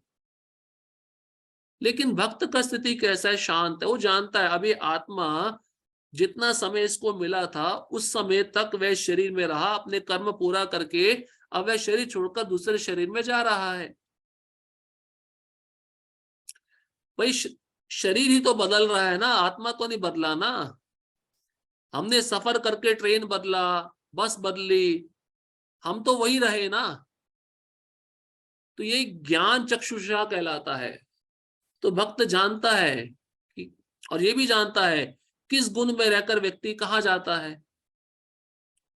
और यहाँ का संसारी व्यक्ति इतना मूर्ख है, वह ना जानते हुए भी लिखता है स्वर्गवासी, चाहे कर्म स्वर्ग जैसे नहीं किए होंगे। ये कहते हैं विमूढ़ा का लक्षण। इसलिए भगवान अब पुनः विस्तार से बता रहे हैं, भाई कौन देख पाता है, कौन नहीं देख पाता है। अब प्रभुपाद जी तात्पर्य में कहते हैं, अनेक योगी आत्म साक्षात्कार के पथ पर होते हैं। हमने पहले भी सुना ना, योगी बहुत निपुण होते हैं। योगी जानते हैं कि हमें किस समय शरीर छोड़ना है, इतना भी ज्ञान उनको रहता है। हमें कहाँ पे शरीर छोड़ना है, किस समय छोड़ना है, और जब हम शरीर उस अवस्था में छोड़ेंगे तो हम कहाँ जाएंगे ये भी पता होता है। हमने पहले सुना 2 प्रकार के मार्ग है ना, प्रकाश का मार्ग और अंधकार का मार्ग। अभी उत्तरायण शुरू हो गया है, इसी उत्तरायण में योगी लोग शरीर छोड़ते हैं कि हम वापस ना आए। लेकिन भक्त को कोई चिंता ही नहीं है, उसको सब पता है, मैं तो कृष्ण के आश्रय में हूं। तो ज्ञान चक्षुषा लोग वह होते हैं जो सब स्थिति को जानते हैं, जो भक्त हैं, विचलित नहीं होते। और विमूढ़ा लोग वह हैं जो कुछ भी ज्ञान नहीं है जिनके मन में, जिनका मन सदैव विचलित रहता है, और पूरे संसार के भोगों में उनका मन भी लगा रहता है। इसलिए योगी, देखिए यहाँ पे प्रभुपाद जी लिख रहे हैं, अनेक योगी आत्म साक्षात्कार के पथ पर होते हैं, लेकिन जो आत्म साक्षात्कार को प्राप्त नहीं है वह ये नहीं देख पाता कि जीव के शरीर में कैसे कैसे परिवर्तन हो रहे हैं। देखिए खाली शरीर का परिवर्तन नहीं होता, चेतना का भी परिवर्तन होता है, इसको भी समझ लेना चाहिए। हम बाहर से तो देखते हैं शरीर बढ़ रहा है, लेकिन चेतना में क्या परिवर्तन हुआ? चेतना रूपी शरीर भी तो परिवर्तित होना चाहिए ना। पहले जो भोग में लगा था, अब वो चेतना भगवान की सेवा में लगनी चाहिए। इसका मतलब परिवर्तन। तो जिसका परिवर्तन होता है चेतना का, वही जान पाएगा कि शरीर, ये जीव कैसे बदल रहा है और इसके पीछे कारण क्या है। और शरीर बदलने के बाद ये कहाँ जाएगा? यमदूतों ने विष्णु दूतों को यही कहा, ये जो अजामिल है, यहाँ हम कैसे पता लगाते हैं कि इसको आगे कौन सा शरीर मिलने वाला है? यही तो कारण बताया कि अभी जो ये कार्य कर रहा है जिस गुण में, उसी गुण के अनुसार उसको आगे का शरीर मिलेगा। और ये जानना भी मुश्किल नहीं है कि इसका पिछला शरीर कौन सा था। जिस गुण में अभी है, इसका मतलब पिछले जीवन में भी इसके पास यही गुण था। सीधा उन्होंने कहा है। तो ये गुण के अनुसार ही व्यक्ति शरीर बदलता है और अनेक स्थानों में जाता है। इस प्रसंग में योगिना शब्द महत्वपूर्ण है। आजकल ऐसे अनेक तथाकथित योगी हैं और योगियों के तथाकथित संगठन है, लेकिन आत्म साक्षात्कार के मामले में वे शून्य हैं। वे केवल कुछ आसनों में व्यस्त रहते हैं और यदि उनका शरीर सुगठित तथा स्वस्थ हो गया तो वे संतुष्ट हो जाते हैं। प्रभुपाद जी बता रहे हैं रामदेव बाबा के बारे में, योगासन करो, शरीर की पीड़ा दूर करो, स्वस्थ रहो, कोई बीमारी ना लगे। प्रभुपाद जी कहते हैं ये जो योगी है ये मिथ्या योगी हैं। इन्होंने अपने झूठे संगठन बना के रखे हैं। उन्हें इसके अतिरिक्त कोई जानकारी नहीं रहती। नाम क्या दिया है रामदेव बाबा ने अपने योग संस्था का? पतंजलि योग सूत्र। पतंजलि मतलब एक बहुत बड़े ऋषि थे जो योग के विषय में सब कुछ जानते थे और योग करने के पीछे उद्देश्य क्या होता है वो भी जानते थे। लेकिन आजकल के कलयुगी बाबाओं को यह भी पता नहीं है कि योग शब्द का अर्थ क्या है और योग करने के पीछे उद्देश्य क्या है। योग का अर्थ होता है अपनी इंद्रियों और मन को नियंत्रित करना, या अपने मन और इंद्रियों को कृष्ण की सेवा में लगाए रखना, इसको कहते हैं योग। वे यतंतो अप्यकृतात्मानः कहलाते हैं। मतलब ऐसे मिथ्या योगी जिनको आत्मा और शरीर के बारे में कोई जानकारी नहीं है। यद्यपि वे तथाकथित योग पद्धति का प्रयास करते हैं लेकिन वे स्वरूप सिद्ध नहीं हो पाते। तो आसन करने से, योगासन करने से कोई स्वरूप सिद्ध थोड़ी ना बन जाएगा। स्वरूप सिद्ध तो वही बनता है जो भगवान की सेवा कर रहा है। स्वरूप सिद्ध मतलब अपनी स्वरूप स्थिति को जानना, मैं कौन हूं, मेरा क्या कार्य है। ऐसे व्यक्ति आत्मा के देहांतरण को नहीं समझ सकते। केवल वे ही ये सभी बातें समझ पाते जो सचमुच योग पद्धति में रमते हैं, जिन्हें आत्मा, जगत तथा परमेश्वर की अनुभूति हो चुकी है। दूसरे शब्दों में जो भक्ति योगी है वही समझ सकते हैं कि किस प्रकार से सब कुछ घटित होता है। इसका उदाहरण है भीष्म पितामह। देखिए भक्ति योगी थे, उनको पता था मुझे कब शरीर छोड़ना है, कैसे शरीर छोड़ना है। तो भक्ति योगी जानता है आत्मा के बारे में, शरीर के बारे में, प्रकृति के बारे में, जगत के बारे में, भगवान के बारे में। असली योगी वही है और वह जानता है कि जो कुछ भी हो रहा है उसके सामने वो भगवान के इच्छा के अनुसार हो रहा है।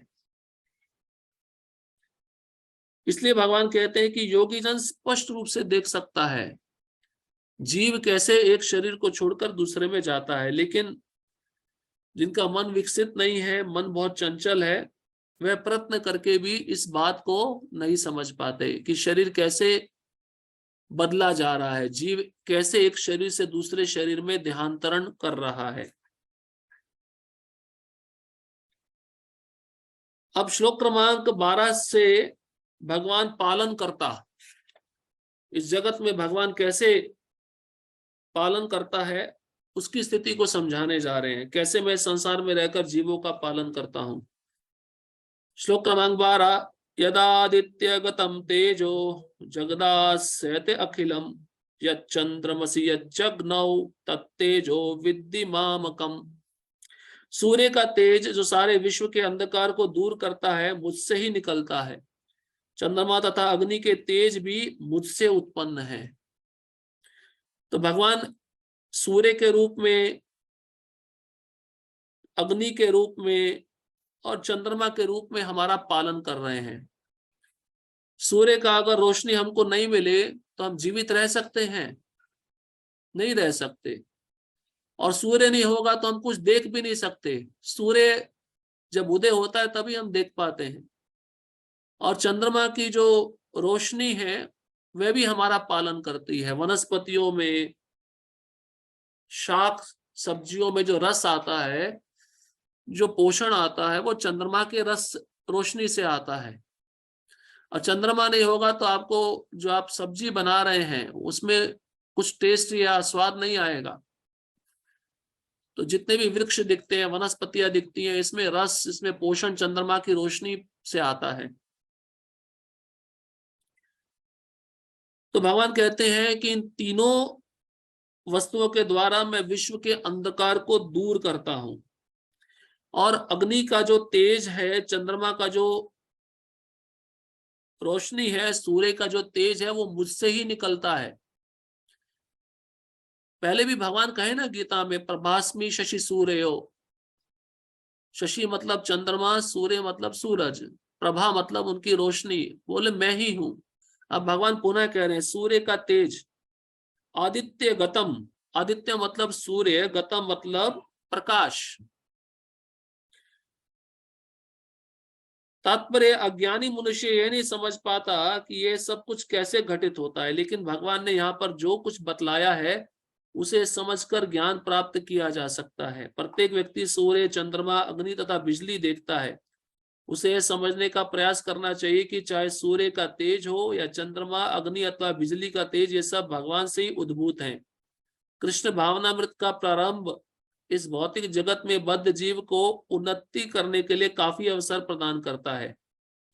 जीव मूलतः परमेश्वर के अंश है और भगवान यहाँ पर इंगित कर रहे हैं कि जीव किस प्रकार भगवत धाम को प्राप्त कर सकते हैं। तो मनुष्य शरीर में आकर ये समझने का प्रयत्न करना चाहिए कि इस भौतिक जगत में जो सूर्य है किस प्रकार से कार्य कर रहा है और उसकी जो रोशनी है हमको कैसे पालन कर रही है, कैसे हमारा पोषण कर रही है। तो प्रभुपाद जी कहते हैं ये बद्ध जीव को भौतिक जगत में उन्नति करने के लिए बहुत सारे अवसर प्रदान किए गए हैं। अवसर कैसे प्रदान किए गए हैं? जब ये शरीर मिलता है तो कुछ जिज्ञासा तो मन में होनी चाहिए ना, ये प्रकृति कैसे कार्य कर रही है, या मैं कौन हूं, मेरे मेरे यहाँ पे आने का उद्देश्य क्या है, ये जिज्ञासा मन में होनी चाहिए। और जब ये जिज्ञासा मन में रहेगी तभी वह व्यक्ति भगवान की सेवा के लिए प्रयत्न कर सकता है, अवसर उठा सकता है, साधु के संग में आकर ज्ञान प्राप्त करके। इस श्लोक से हम ये समझ सकते हैं कि सूर्य संपूर्ण सौर मंडल को प्रकाशित कर रहा है। ब्रह्मांड अनेक है और सौर मंडल भी अनेक है, सूर्य, चंद्रमा तथा लोक भी अनेक है, लेकिन प्रत्येक ब्रह्मांड में केवल एक सूर्य है। तो अनंत कोटि ब्रह्मांड है, अनंत कोटि सूर्य है। हर एक ब्रह्मांड में एक एक सूर्य है, एक एक चंद्रमा है। भगवत गीता में 10वां अध्याय 21वें श्लोक में कहा गया कि चंद्रमा भी एक नक्षत्र, नक्षत्राणाम अहम शशि। सूर्य का प्रकाश परमेश्वर के आध्यात्मिक आकाश में आध्यात्मिक तेज के कारण है। ये हम पहले ही चर्चा कर चुके हैं। सूर्योदय के साथ ही मनुष्य के कार्यकलाप प्रारंभ हो जाते हैं। सुबह उठते ही जब सूर्य दिखता है, रोशनी दिखती है, तो दिमाग में आने लगता है आज कौन कौन सा प्लानिंग करना है, क्या क्या काम करना है। किसके कारण? सूर्य के कारण। क्योंकि जब कुछ दिखेगा ही नहीं तो आप क्या प्लानिंग बनाओगे? अंधेरे में कुछ कर सकते हो? कुछ नहीं कर सकते। आप सोचोगे कि नहीं हम अपना रूम का बल्ब जला के, ट्यूबलाइट जला के कुछ भी कर सकते हैं। तो भगवान कहते हैं वो बिजली का प्रकाश भी मैं ही दे रहा हूं। बनाया मनुष्य ने है, लेकिन मनुष्य में बुद्धि किसने दी है? कृष्ण बोलते मैंने दी है। वे भोजन पकाने के लिए अग्नि जलाते हैं। और कौन कौन से काम करता है मनुष्य? सुबह उठकर देखिए प्रभुपाद जी लिख रहे हैं, सबसे पहले उसको भोजन की चिंता होती है, आज क्या खाने को मिलेगा। भगवान का चिंतन नहीं होता है, पहले मेन्यू का चिंतन होता है, आज क्या बनाएंगे। क्योंकि भगवान तो वही है, भगवान में कोई वैरायटी थोड़ी ना है, मेन्यू में वैरायटी आती है। तो पहले सोचना चाहिए क्या खाना है, क्या नहीं खाना है। कई लोगों का तो दिन ही चीज में चला जाता है, मेन्यू डिसाइड करने में। हमें समय की बर्बादी कोई हमसे सीखे, समय को कैसे बर्बाद किया जाए। और इसमें चर्चा चलती है 1-1 घंटा, और वाद विवाद भी होता है, ये चीज ठीक नहीं है, ये चीज ठीक है। भाई सोचना चाहिए किस विषय पे हमें चर्चा करनी है। और फैक्ट्रियां चलाने के लिए भी अग्नि जलाते हैं। इचलकरंजी में तो देख रहे हैं फैक्ट्रियां चल रही हैं, अग्नि जलाने के लिए लकड़ी चाहिए, सब लकड़ियां भर भर के वाहन में आ रही हैं, पेड़ वेड़ काटे जा रहे हैं। अग्नि की सहायता से अनेक कार्य किए जाते हैं। अग्नि से खाना पकता है। आपके घर में गैस सिलेंडर नहीं आएगा तो आप खाना नहीं बना पाओगे, चूल्हे पे 1-2 दिन बनाओगे फिर आप छोड़ दोगे। कृष्ण की कृपा है, आपके घर में गैस आ रहा है, इसलिए हर क्षण कृष्ण को धन्यवाद देना चाहिए। कई देशों में इन सब वस्तुओं की बहुत भारी कमी आ जाती है, कैसे मारा मारी चलती है। अतएव सूर्योदय, अग्नि तथा चंद्रमा की चांदनी जीवों को अत्यंत सुहावने लगते हैं। उनकी सहायता के बिना कोई जीव नहीं रह सकता। आंख नहीं होगी तो व्यक्ति देख पाएगा? नहीं देख पाएगा। इसलिए भगवान कहते हैं सूर्य चंद्र मेरा नेत्र है। तो इसका मतलब ये नहीं है अगर ये दोनों नहीं रहेंगे तो भगवान नहीं देखेंगे, भगवान तब भी देखते हैं।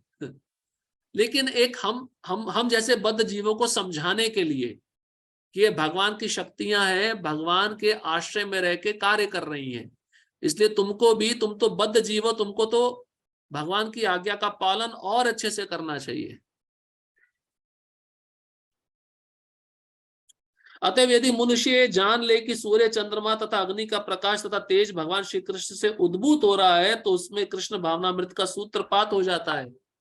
रूपा जी कहते हैं केवल इतना जानने से कि सूर्य का रोशनी कहाँ से आ रहा है, चंद्रमा का रोशनी कहाँ से आ रहा है, अग्नि का तेज कहाँ से आ रहा है, ये सब कृष्ण से आ रहा है, ये जान लेने पर ही आपका भक्ति में जीवन प्रारंभ हो जाएगा। आपको अवसर मिल जाएगा भक्ति प्रारंभ करने के लिए। फिर आपकी जिज्ञासा और बढ़ेगी और वस्तुओं के बारे में। चंद्रमा के प्रकाश से सारी वनस्पतियां पोषित होती है। चंद्रमा का प्रकाश इतना आनंदप्रद है कि लोग सरलता से समझ सकते हैं कि वे भगवान कृष्ण की कृपा से ही जी रहे हैं। पूर्णिमा का चंद्रमा देखा है कितना सुंदर होता है, और मुख्य रूप से कार्तिक में शरद पूर्णिमा का चंद्रमा। सूर्य की रोशनी में फिर भी कोई खड़ा नहीं होना चाहता है, हाँ उष्णता लगती है, लेकिन चंद्रमा की रोशनी में सब खड़े होना चाहते हैं, क्योंकि चंद्रमा कैसा है, ठंडक, ठंडा है, प्रदान, शीतलता प्रदान करने वाला है, सुहावना है। तो कृष्ण की कृपा से हम जीवित हैं। उनकी कृपा के बिना ना तो सूर्य होगा, ना चंद्रमा, ना अग्नि, और सूर्य, चंद्रमा तथा अग्नि के बिना हमारा जीवित रहना असंभव है। बद्ध जीव में कृष्ण भावनामृत जगाने वाले यही कतिपय विचार हैं।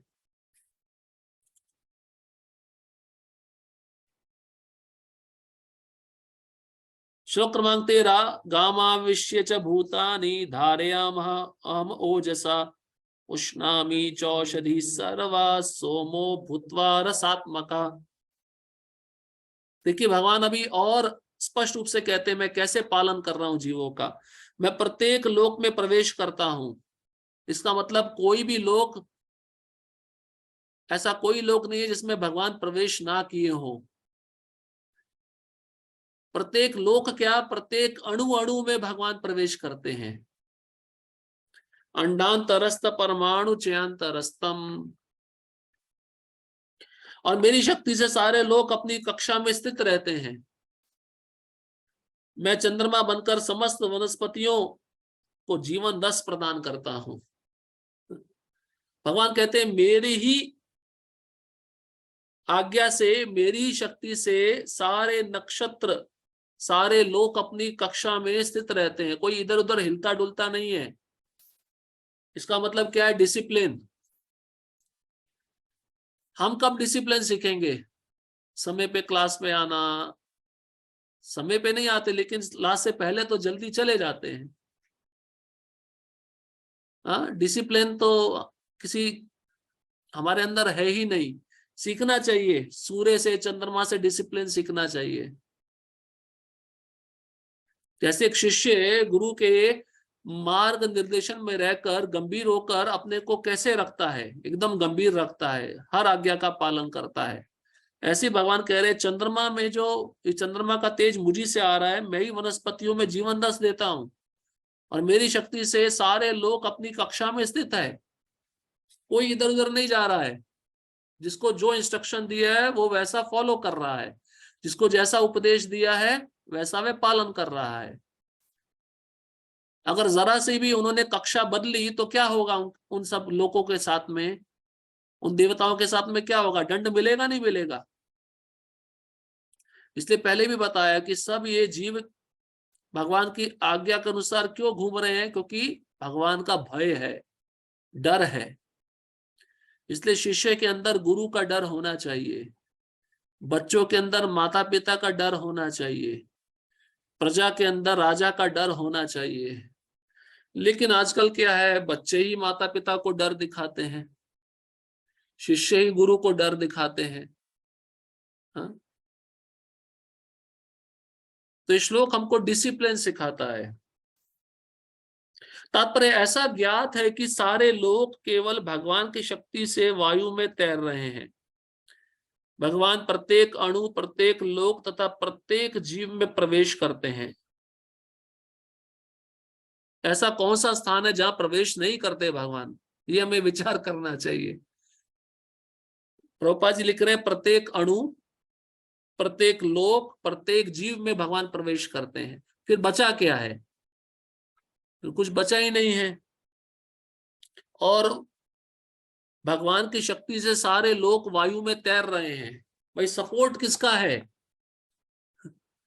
आधार किसका है, कृष्ण का आधार है, तभी तैर रहे हैं। अगर कृष्ण की शक्ति नहीं होगी सब गिर जाएंगे नीचे, कोई बचेगा नहीं।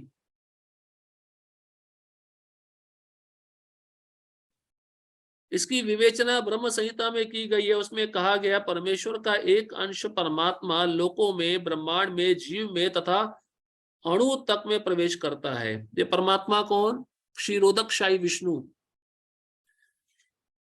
अतः उनके प्रवेश करने से प्रत्येक वस्तु ठीक से दिखती है। इसका मतलब अगर भगवान इन सब वस्तुओं में प्रवेश ना करे तो ये वस्तु ठीक से कार्य भी नहीं करेगी और दिखेगी भी नहीं। जैसे आत्मा शरीर में प्रवेश करता है तभी आत्मा कार्य करती है, तभी शरीर कार्य करता है, क्षमा कीजिए। और ये जब आत्मा शरीर को छोड़ देगा तो शरीर कार्य करना बंद कर देगा। जिस क्षण भगवान इन सब जीवों से, इन सब लोकों में से, इन सब अणुओं में से निकल गए, ये सब खत्म हो जाएंगे। जब आत्मा होता है तो जीवित मनुष्य पानी में तैर सकता है, देखा है ना।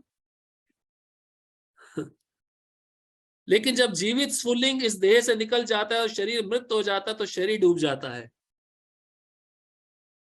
कितना सरल उदाहरण बता रहे हैं प्रभुपाद जी। निस्संदेह सड़ने के बाद ये शरीर तिनके तथा अन्य वस्तुओं के समान तैरता है, लेकिन मरने के तुरंत बाद शरीर पानी में डूब जाता है। इसी प्रकार से सारे लोग शून्य में तैर रहे हैं और ये सब उनमें भगवान की परम शक्ति के प्रवेश के कारण है। उनकी शक्ति प्रत्येक लोक को उसी तरह थामे रहती है जिस प्रकार धूल को मुट्ठी में धूल आप पकड़ लेते हो, जितना कस के पकड़ोगे उतना मिट्टी बाहर नहीं निकलेगी। उसी प्रकार से भगवान की शक्ति ने इन सब ग्रहों को, नक्षत्रों को, अणुओं को, जीवों को धारण किया हुआ है। और ये खाली एक ब्रह्मांड की बात नहीं है, अनंत कोटि ब्रह्मांड की बात है। एक कृष्ण होकर कितनों का देखभाल कर रहे हैं, आप सोच लो। और विचार करो, सबके चेहरे अलग अलग हैं, सबके नैन नक्षत्र अलग अलग हैं, सबके अंगूठे का छाप भी अलग अलग है, सबकी वाणी भी अलग अलग है, सबकी बोली भी अलग अलग है। किसी की भी बोली एक जैसी नहीं होगी। ये भी विचार करो, कितना जबरदस्त फैक्ट्री है भगवान का। ये बन रहे हैं, निकल रहे हैं, बन रहे हैं, निकल रहे हैं। अगर जुड़वा बच्चे भी पैदा होते हैं उनमें भी कुछ ना कुछ अंतर होगा, एक जैसे नहीं होंगे। इसलिए उनको जुड़वा नहीं कह सकते। जुड़वा तभी होते जब सब चीजें समान हो।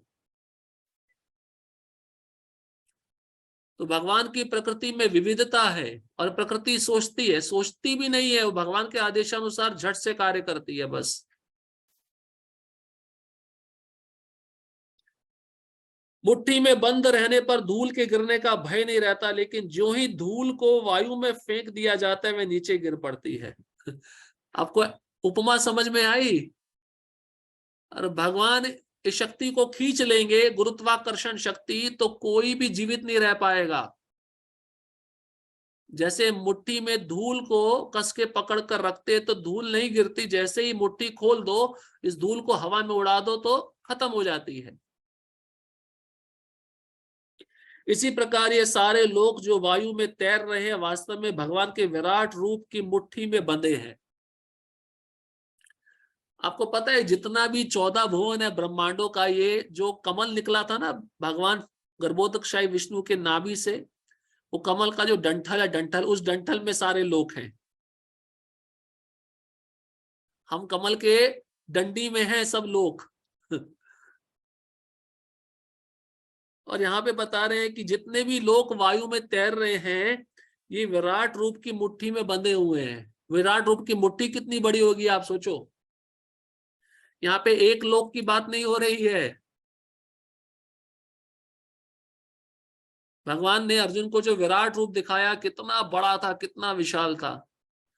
तो अर्जुन ने क्या देखा था? उसको हर कोने में मुख ही मुख दिख रहे हैं, हाथ ही हाथ दिख रहे हैं, पेट ही पेट दिख रहे हैं।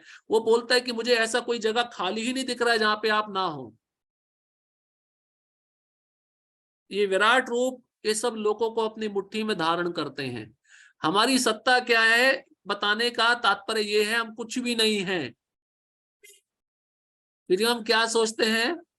अहंकार के कारण मी काय, मी कौन आहे, मैं ये हूं, मैं वो हूं, हाँ परिचय देते रहते हैं। उनके बल तथा शक्ति से सारी चर तथा अचर वस्तुएं अपने अपने स्थानों पर टिकी हैं। वैदिक मंत्रों में कहा गया है कि भगवान के कारण सूर्य चमकता है और सारे लोग लगातार घूमते रहते हैं। आपको सुनकर आश्चर्य होगा। आपको एक और बात बताते हैं।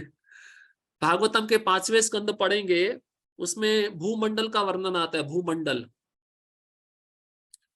भूमंडल के बीच में सुमेरु पर्वत है, बिल्कुल सेंटर में, और सुमेरु पर्वत से ही सारे लोक नक्षत्र ग्रह तारे बंधे हुए हैं, अपनी कक्षा में घूमते हैं। अब इस भूमंडल के चारों ओर इसको बैलेंस बनाने के लिए भगवान ने 4 हाथी रखे हैं, 4 हाथी। और इन हाथियों का नाम भी है। लेकिन आप सोचो, उस ब्रह्मांड को बैलेंस करने के लिए 4 हाथी रखे हैं, उन चारों का नाम भी है। वो हाथी कितने बड़े होंगे, उनका वजन कितना होगा, ये भागवतम के 5वें स्कंद में बताया गया है। और वो हाथी अपनी जगह पे फिक्स खड़े हैं, कोई इधर जाता नहीं, कोई उधर जाता नहीं, क्योंकि उनका सेवा ही है ब्रह्मांड को संतुलन बनाए रखना। अगर एक हाथी उस तरफ चला गया तो ब्रह्मांड का संतुलन बिगड़ जाएगा। और वो आज से नहीं खड़े हैं, जब से सृष्टि बनी है तब से खड़े हुए हैं। जब तक सृष्टि रहेगी तब तक वो खड़े रहेंगे। भगवान की जो प्रकृति है इस तरह से कार्य करती है, उसमें जरा सा भी आप त्रुटि नहीं देख सकते, गलती नहीं देख सकते आप। लेकिन यहां पर मूर्ख मनुष्य भगवान कृष्ण की लीलाओं में गलती निकालता है।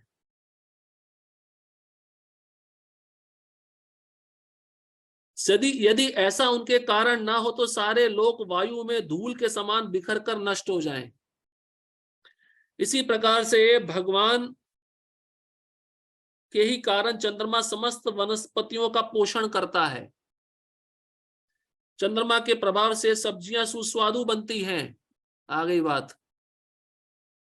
आजकल तो सब्जियां भी स्वादु नहीं बन रही, केमिकल मार मार के उनको जहर खिलाया जा रहा है।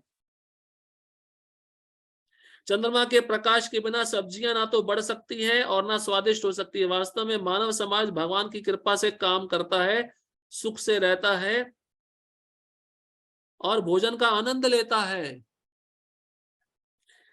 मतलब अग्नि जलाने से लेकर आपको वस्तुएं मिलने तक, उन वस्तुओं में पोषण आने तक किसका कार्य चल रहा है? भगवान का कार्य चल रहा है। भगवान अपने बच्चों की सेवा कर रहे हैं। सेवा हमको करनी चाहिए, उल्टा भगवान हमारी सेवा कर रहे हैं। अन्यथा मनुष्य जीवित ना रहता। रसात्मक का शब्द अत्यंत महत्वपूर्ण है। प्रत्येक वस्तु चंद्रमा के प्रभाव से परमेश्वर के द्वारा स्वादिष्ट बनती है। अब भगवान पालनकर्ता का एक और विशेषता बता रहे हैं अगले श्लोक में। श्लोक क्रमांक 14, अहम वैश्वानरो भूत्वा प्राणिनाम देहमाश्रिता प्राणापान समायुक्ता पचाम्यन्नम चतुर्विधम। आहा, 4 प्रकार का भोजन हम करते हैं। वो भोजन को पचाने में भगवान कहते हैं मैं ही पचाता हूं। इसका मतलब हम कर क्या रहे हैं संसार में, हमें विचार करना चाहिए। जब सब कुछ भगवान कर रहे हैं, हम क्या कर रहे हैं? हम खाली खा रहे हैं, सो रहे हैं बस, है ना। मैं समस्त जीवों के शरीरों में पाचन अग्नि वैश्वानर हूं और मैं श्वास प्रश्वास प्राण वायु में रहकर 4 प्रकार के अन्नों को पचाता हूं।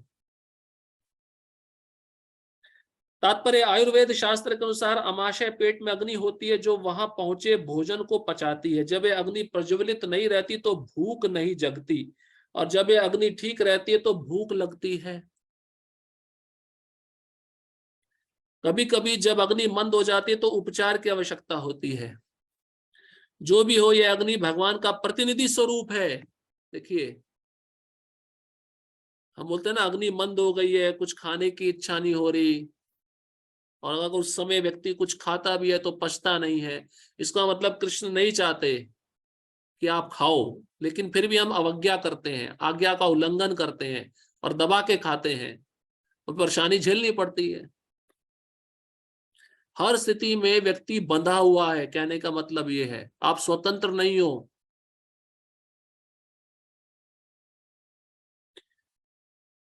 वैदिक मंत्रों से भी बृहदारण्यक उपनिषद 5.9.1 पुष्टि होती है कि परमेश्वर या ब्रह्म अग्नि रूप में अमाशय के भीतर स्थित है और समस्त प्रकार के अन्न को पचाते हैं। अयम अग्नि वैश्वानरो यो अयमंतः पुरुषे येने दमनम पच्यते। चूंकि भगवान सभी प्रकार के अन्नों के पाचन में सहायक होते हैं, अतः जीव भोजन करने के मामले में स्वतंत्र नहीं है। अब ऐसा मत विचार करना मैं जितना चाहूं खा लूं, ज्यादा खाने से भी गड़बड़ हो जाएगा और कम खाने से भी गड़बड़ होगा, शरीर को पोषण नहीं मिलेगा।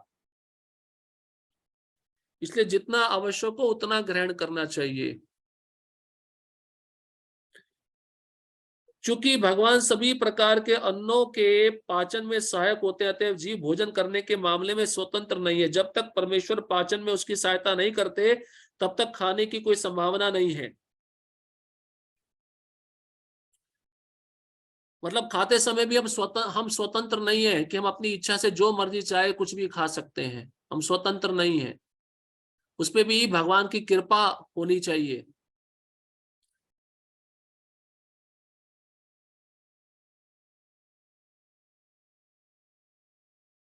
इस प्रकार भगवान ही अन्न को उत्पन्न करते हैं और वे ही पचाते हैं, और उनकी ही कृपा से हम जीवन का आनंद उठाते हैं। वेदांत सूत्र में भी इसकी पुष्टि हुई है, शब्दा दिव्यो अंत प्रतिष्ठान। भगवान शब्द के भीतर, शरीर के भीतर, वायु के भीतर तथा यहाँ तक कि पाचन शक्ति के रूप में अमाशय में भी उपस्थित है। मतलब पेट में भी है भगवान। अमाशय मतलब पेट, उधर। एक तो हृदय में परमात्मा रूप में है और अमाशय में अग्नि के रूप में है। अन्न 4 प्रकार का होता है, कुछ निगलने वाले पेय, कुछ चबाए जाते हैं भोज्य, कुछ चाटे जाते हैं लेह, कुछ चूसे जाते हैं चोष्य। भगवान सभी प्रकार के अन्नों की पाचक शक्ति है। इसलिए कभी कभार हम पानी पीते हैं तो पानी भी पचन नहीं होता है, आपने देखा होगा, पानी निकल जाता है। तो भगवान की इच्छा नहीं है कि उसको हम पचा सकें। अब भगवान परमात्मा रूप में सब जीवों के हृदय में रहते हैं। सर्वस्य चाहम हृदय सन्निविष्टो मत्ता स्मृतिर्ज्ञानमपोहनम च वेदेश्च सर्वैर अहमेव वेद्य वेदांत कृत्वेद विदेव चाहम। मैं प्रत्येक जीव के हृदय में आसीन हूं और मुझसे ही स्मृति, ज्ञान तथा विस्मृति होती है। मैं ही वेदों के द्वारा जानने योग्य हूं। निस्संदेह मैं वेदांत का संकलन करता तथा समस्त वेदों का जानने वाला हूं। तात्पर्य, परमेश्वर परमात्मा रूप में प्रत्येक जीव के हृदय में स्थित है और उन्हीं के कारण सारे कर्म प्रेरित होते हैं। जीव अपने विगत जीवन की सारी बातें भूल जाता है, लेकिन उसे परमेश्वर के निर्देशानुसार कार्य करना होता है, जो उसके सारे कर्मों का साक्षी है। अतः वह अपने विगत कर्मों के अनुसार कार्य करना प्रारंभ करता है। इसके लिए आवश्यक ज्ञान तथा स्मृति उसे प्रदान की जाती है, लेकिन वह विगत जीवन के विषय में भूलता रहता है। इस प्रकार भगवान न केवल सर्वव्यापी है, अपितु वह प्रत्येक हृदय में अंतर्यामी भी है। वे विभिन्न कर्म फल प्रदान करने वाले हैं। वे न केवल निराकार ब्रह्म तथा अंतर्यामी परमात्मा के रूप में पूजनीय है, अपितु वह वेदों के अवतार के रूप में भी पूजनीय है। वेद लोगों को सही दिशा बताते हैं, जिससे वह समुचित ढंग से अपना जीवन ढाल सके और भगवान के धाम को वापस जा सके। वेद भगवान कृष्ण विषय ज्ञान प्रदान करते हैं और अपने अवतार व्यास देव के रूप में कृष्ण ही वेदांत सूत्र के संकलन करता है। व्यास देव द्वारा श्रीमद् भागवत के रूप में किया गया वेदांत सूत्र का भाष्य वेदांत सूत्र की वास्तविक सूचना प्रदान करता है। भगवान इतने पूर्ण है कि बद्ध जीवों के उद्धार हेतु वे उनके अन्न के प्रदाता एवं पाचक हैं, उसके कार्यकलापों के साक्षी हैं तथा वेदों के रूप में ज्ञान के प्रदाता हैं। वे भगवान श्री कृष्ण के रूप में भगवत गीता के शिक्षक हैं। वे बद्ध जीव द्वारा पूज्य है। इस प्रकार ईश्वर सर्व कल्याण प्रद तथा सर्व दयामय है। आप सोच रहे हैं कि कितने प्रकार से भगवान हमको मदद कर रहे हैं, अन्न भी दे रहे हैं, पचा भी रहे हैं, शास्त्र भी दिए हैं कि हम समझ सके हमारा भगवान के साथ क्या संबंध है। ठीक है, वेद हम नहीं समझ सकते तो वेदों के जो उसपे जो भाष्य लिखा है, संकलन करता वेदांत सूत्र, वो हमको व्यासदेव ने प्रदान किया और परमात्मा रूप में हृदय में बैठे हैं और उसको स्मृति, ज्ञान, अज्ञान प्रदान कर रहे हैं उसकी इच्छा के अनुसार। अब इससे बड़ा मित्र आपका कौन होगा जो इतना आपको मदद कर रहा है, और इससे बड़ा गुणगान आपको किस शास्त्र में मिलेगा कि भगवान इस प्रकार से जीव का मदद करते हैं। क्यों कर रहे हैं भगवान ऐसा हमारे साथ? हमारा इतना मदद क्यों कर रहे हैं? क्यों करते हैं भगवान हमारा मदद? क्या कारण है? क्योंकि हम कौन है? भगवान के अंश हैं, पुत्र है। पिता को अपने पुत्र के प्रति प्रेम होता है या नहीं होता? चाहे पुत्र कितना भी बिगड़ जाए फिर भी पिता उसका चिंतन करता है नहीं करता है? ध्यान रखना चाहता है नहीं चाहता है? हम बिगड़ चुके हैं लेकिन फिर भी कृष्ण हम पे दया दिखा रहे हैं, ये सब वस्तुएं हमको प्रदान करके। अंत प्रविष्टा शास्ता जना नाम, जीव ज्यों ही अपने शरीर को छोड़ता है इसे भूल जाता है, लेकिन परमेश्वर द्वारा प्रेरित होने पर वह फिर से काम करने लगता है। यद्यपि जीव भूल जाता है लेकिन भगवान उसे बुद्धि प्रदान करते हैं, जिससे वह अपने पूर्व जन्म के अपूर्ण कार्य को फिर से करने लगता है। स्मृति, पिछला शरीर हम भूल गए और जैसे इस शरीर को प्राप्त किया, इसमें चेतना आई तो भगवान ने हमको प्रेरणा दिया कार्य करने के लिए, तो हम फिर से कार्य करने लगे। अतः जीव अपने हृदय में स्थित परमेश्वर के आदेशानुसार इस जगत में सुख या दुख का केवल भोग ही नहीं करता, अपितु उनसे वेद समझने का अवसर भी प्राप्त करता है। यदि कोई ठीक से वैदिक ज्ञान पाना चाहे तो कृष्ण उसे आवश्यक बुद्धि प्रदान करते हैं। वे किस लिए वैदिक ज्ञान प्रस्तुत करते हैं? इसलिए कि जीव को कृष्ण को समझने की आवश्यकता है। अगर ये शास्त्र नहीं होते तो भगवान को हम समझ ही नहीं पाते कि हमारा भगवान के साथ क्या संबंध है। प्रभुपाद जी लिख रहे हैं, जीव को ये वेद क्यों प्रदान किए गए हैं? इसलिए प्रदान किए गए हैं कि वे अपना संबंध कृष्ण के साथ समझने का प्रयत्न करे। इसकी पुष्टि वैदिक साहित्य से होती है। यो असौ सर्वे वेदेर गीयते, चारों वेद, वेदांत सूत्र तथा उपनिषदों एवं पुराणों समेत सारे वैदिक साहित्य में परमेश्वर की कीर्ति का गान है। उन्हें वैदिक अनुष्ठानों द्वारा, वैदिक दर्शन की व्याख्या द्वारा तथा भगवान की भक्ति में पूजा द्वारा प्राप्त किया जाता है। तो अनुष्ठान द्वारा मतलब कर्मकांड, वैदिक दर्शन मतलब ज्ञान कांड, और भगवान की भक्ति में पूजा मतलब भक्तिमय सेवा। अतः वेदों का उद्देश्य कृष्ण को समझना है। वेद हमें निर्देश देते हैं जिससे कृष्ण को जाना जा सकता है और उनकी अनुभूति की जा सकती है। भगवान ही चरम लक्ष्य है। वेदांत सूत्र में इसकी पुष्टि इन शब्दों में हुई है, तत्तु समन्वयात। मनुष्य 3 अवस्थाओं में सिद्धि प्राप्त करता है। वैदिक साहित्य के ज्ञान से भगवान के साथ अपने संबंध को समझा जा सकता है, विभिन्न विधियों को संपन्न करके उन तक पहुंचा जा सकता है, और अंत में उस परम लक्ष्य श्री भगवान की प्राप्ति की जा सकती है। इस श्लोक में वेदों के प्रयोजन, वेदों के ज्ञान तथा वेदों के लक्ष्य को स्पष्टतः परिभाषित किया गया है। तो वेदों के संकलन करता और वेदों में जानने का विषय, वेदों का प्रयोजन केवल कृष्ण है। तो कृष्ण को समझने पर व्यक्ति सारे वेदों को अध्ययन कर लेता है। श्लोक क्रमांक 16। अब भगवान बता रहे जीव 2 प्रकार के हैं। द्वाविमो पुरुषो लोके क्षर अक्षर एव च क्षर सर्वाणि भूतानि कूटस्थो अक्षर उच्यते। जीव 2 प्रकार के, अच्युत तथा अच्युत। भौतिक जगत में प्रत्येक जीव च्युत अक्षर होता है और आध्यात्मिक जगत में प्रत्येक जीव अच्युत अक्षर कहलाता है। तो सरल है समझने के लिए। हम कौन से जीव हैं? च्युत अक्षर, क्योंकि हम भौतिक जगत में हमारा पतन हुआ है, और आध्यात्मिक जगत में जो भक्त रह रहे हैं वो कौन है? अच्युत अक्षर। तात्पर्य जैसा कि पहले बताया जा चुका है, भगवान ने अपने व्यासदेव अवतार में ब्रह्म सूत्र का संकलन किया। भगवान ने यहाँ पर वेदांत सूत्र की विषय वस्तु का सार संक्षेप दिया है। उनका कहना है कि जीव जिनकी संख्या अनंत है 2 श्रेणियों में विभाजित किए जाते हैं, च्युत अक्षर तथा अच्युत अक्षर। जीव भगवान के सनातन पृथकीकृत अंश विभिन्नांश हैं। जब उनका संसर्ग भौतिक जगत से होता है तो वह जीव भूत कहलाते हैं। यहाँ पर क्षर सर्वाणि भूतानि पद प्रयुक्त हुआ है, जिसका अर्थ है कि जीव च्युत है, लेकिन जो जीव परमेश्वर से एकत्व स्थापित कर लेते वह अच्युत कहलाते हैं। एकत्व का अर्थ आप ऐसा मत समझना कि भगवान में मिल जाना, जैसा मायावादी सोचते हैं। यहाँ पर एकत्व का अर्थ दूसरा है, प्रभुपाद जी आगे बता रहे हैं। एकत्व का अर्थ यह नहीं है कि उनकी अपनी निजी सत्ता नहीं है, बल्कि यह है कि दोनों में भिन्नता नहीं है। भिन्नता मतलब दोनों का गुण एक समान है। कौन सा गुण? सच्चित आनंद। वह सब सृजन के प्रयोजन को मानते हैं। निस्संदेह आध्यात्मिक जगत में सृजन जैसी कोई वस्तु नहीं है, लेकिन चूंकि जैसा कि वेदांत सूत्र में कहा गया है भगवान समस्त उद्भवों के स्रोत हैं, अतएव यहाँ पर इस विचारधारा की व्याख्या की गई है। भगवान श्री कृष्ण के कथनानुसार जीवों की 2 श्रेणियां वेदों में इसके प्रमाण मिलते हैं, अतएव इसमें संदेह करने का प्रश्न ही नहीं उठता। इस संसार में संघर्षरत सारे जीव मन तथा 5 इंद्रियों से युक्त शरीर वाले हैं, जो परिवर्तनशील है। जब तक जीव बद्ध है तब तक उसका शरीर पदार्थ के संसर्ग से बदलता रहता है।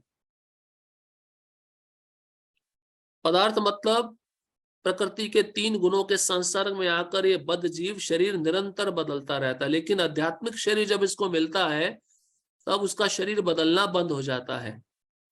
क्योंकि पदार्थ बदलता रहता है इसलिए जीव बदलते रहते हैं, लेकिन आध्यात्मिक जगत में शरीर पदार्थ से नहीं बना होता, अतः उसमें परिवर्तन नहीं होता। भौतिक जगत में जीव 6 परिवर्तनों से गुजरता है: जन्म, वृद्धि, अस्तित्व, प्रजनन, क्षय तथा विनाश। ये भौतिक शरीर के परिवर्तन है, लेकिन आध्यात्मिक जगत में शरीर परिवर्तन नहीं होता। वहां ना जरा है, ना जन्म है और ना मृत्यु। वे सब एक अवस्था में रहते हैं। क्षरा सर्वाणि भूतानि। जो भी जीव, आदि जीव ब्रह्मा से लेकर शूद्र चींटी तक भौतिक प्रकृति के संसर्ग में आता है वह अपना शरीर बदलता है, अतः ये सब क्षर या च्युत है, किंतु आध्यात्मिक जगत में वह मुक्त जीव सदा एक अवस्था में रहते हैं। तो यहाँ का जो शरीर जो हमें मिला है पंच महाभूत, ये बदलता रहता है, ये परिवर्तनशील है। इसमें जन्म है, मृत्यु है, जरा व्याधि है, लेकिन ये जीव जब भगवान की सेवा करके भगवान के धाम वापस जाता है तो उसका वह शरीर बदलता नहीं है, स्थायी रहता है। उसमें किसी भी प्रकार का जन्म, मृत्यु, जरा व्याधि नहीं है, इसलिए उसको अक्षर कहा गया। अक्षर मतलब जिसका क्षय नहीं होता, जिसका नाश नहीं होता। श्लोक क्रमांक 17, उत्तमा पुरुषस्त्वन्या परमात्मेत्युद्रहता यो लोकत्रायमाविश्याभिवर्त्यव्यय ईश्वरा। इन दोनों के अतिरिक्त एक परम पुरुष परमात्मा है जो साक्षात अविनाशी भगवान है और जो तीनों लोकों में प्रवेश करके उनका पालन कर रहा है। अब भगवान कहते हैं ये जो दो जीव मैंने बताए हैं, क्षर और अक्षर, इसके अलावा भी एक परम पुरुष परमात्मा है, मतलब अपने बारे में ही बता रहे हैं, जो इन दोनों से अलग है और जो साक्षात अविनाशी भगवान है, मतलब उसका विनाश ही नहीं होता है। और वही परमात्मा तीनों लोकों में प्रवेश करके पालन कर रहा है, मतलब उच्च लोकों में प्रवेश करके पालन करता है, नीचे के लोकों में प्रवेश करके पालन करता है, और मध्य लोक में जो पृथ्वी है उसमें रहकर पालन करता है। तात्पर्य श्लोक का भाव कठोपनिषद तथा शिवेश्वातर उपनिषद में अत्यंत सुंदर ढंग से व्यक्त हुआ है। वहां यह कहा गया है कि असंख्य जीवों के नियंता, जिनमें से कुछ बद्ध है और कुछ मुक्त है, एक परम पुरुष है जो परमात्मा है।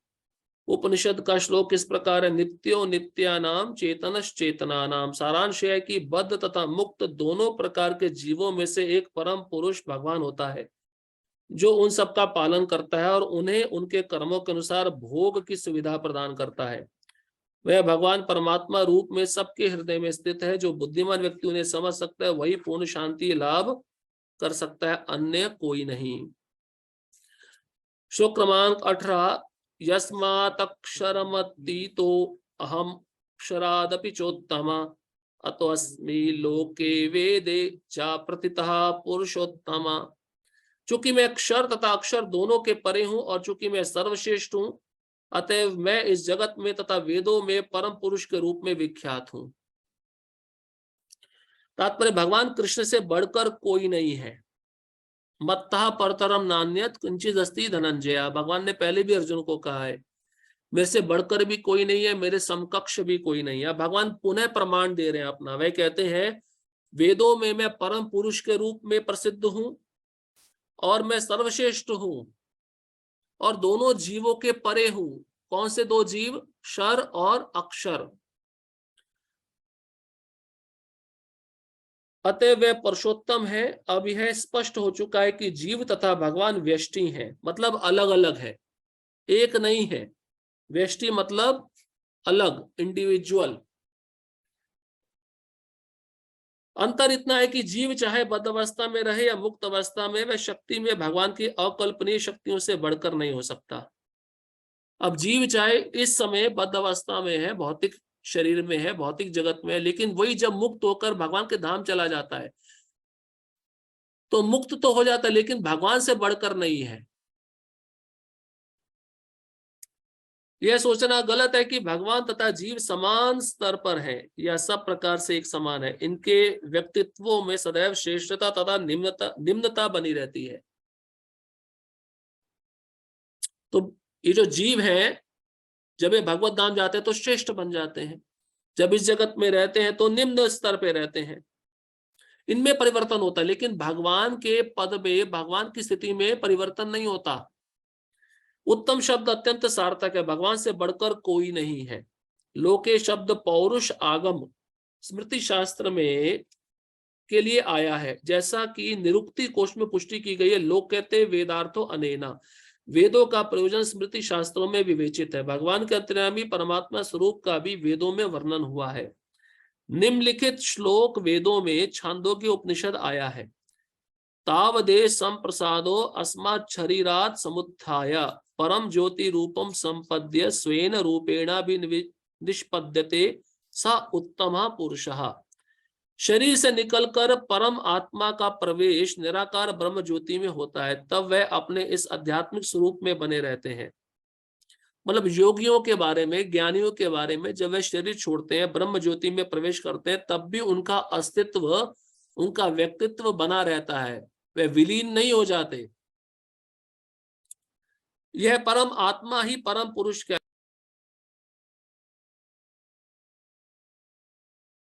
यह परम आत्मा ही परम पुरुष कहलाता है। इसका अर्थ यह हुआ कि परम पुरुष अपना आध्यात्मिक तेज प्रकट तथा प्रसारित करते रहते हैं।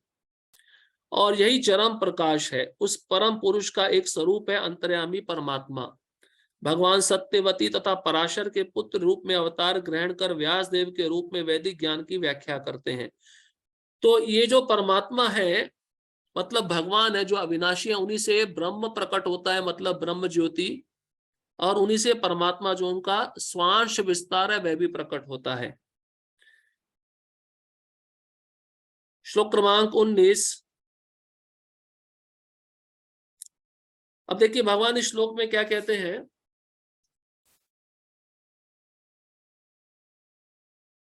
जो कृष्ण को जानता है वह सब कुछ जानता है, और जो कृष्ण को ही नहीं जानता वह संसार के बारे में सब कुछ जान ले तब भी उसका ज्ञान कैसा है, शून्य है।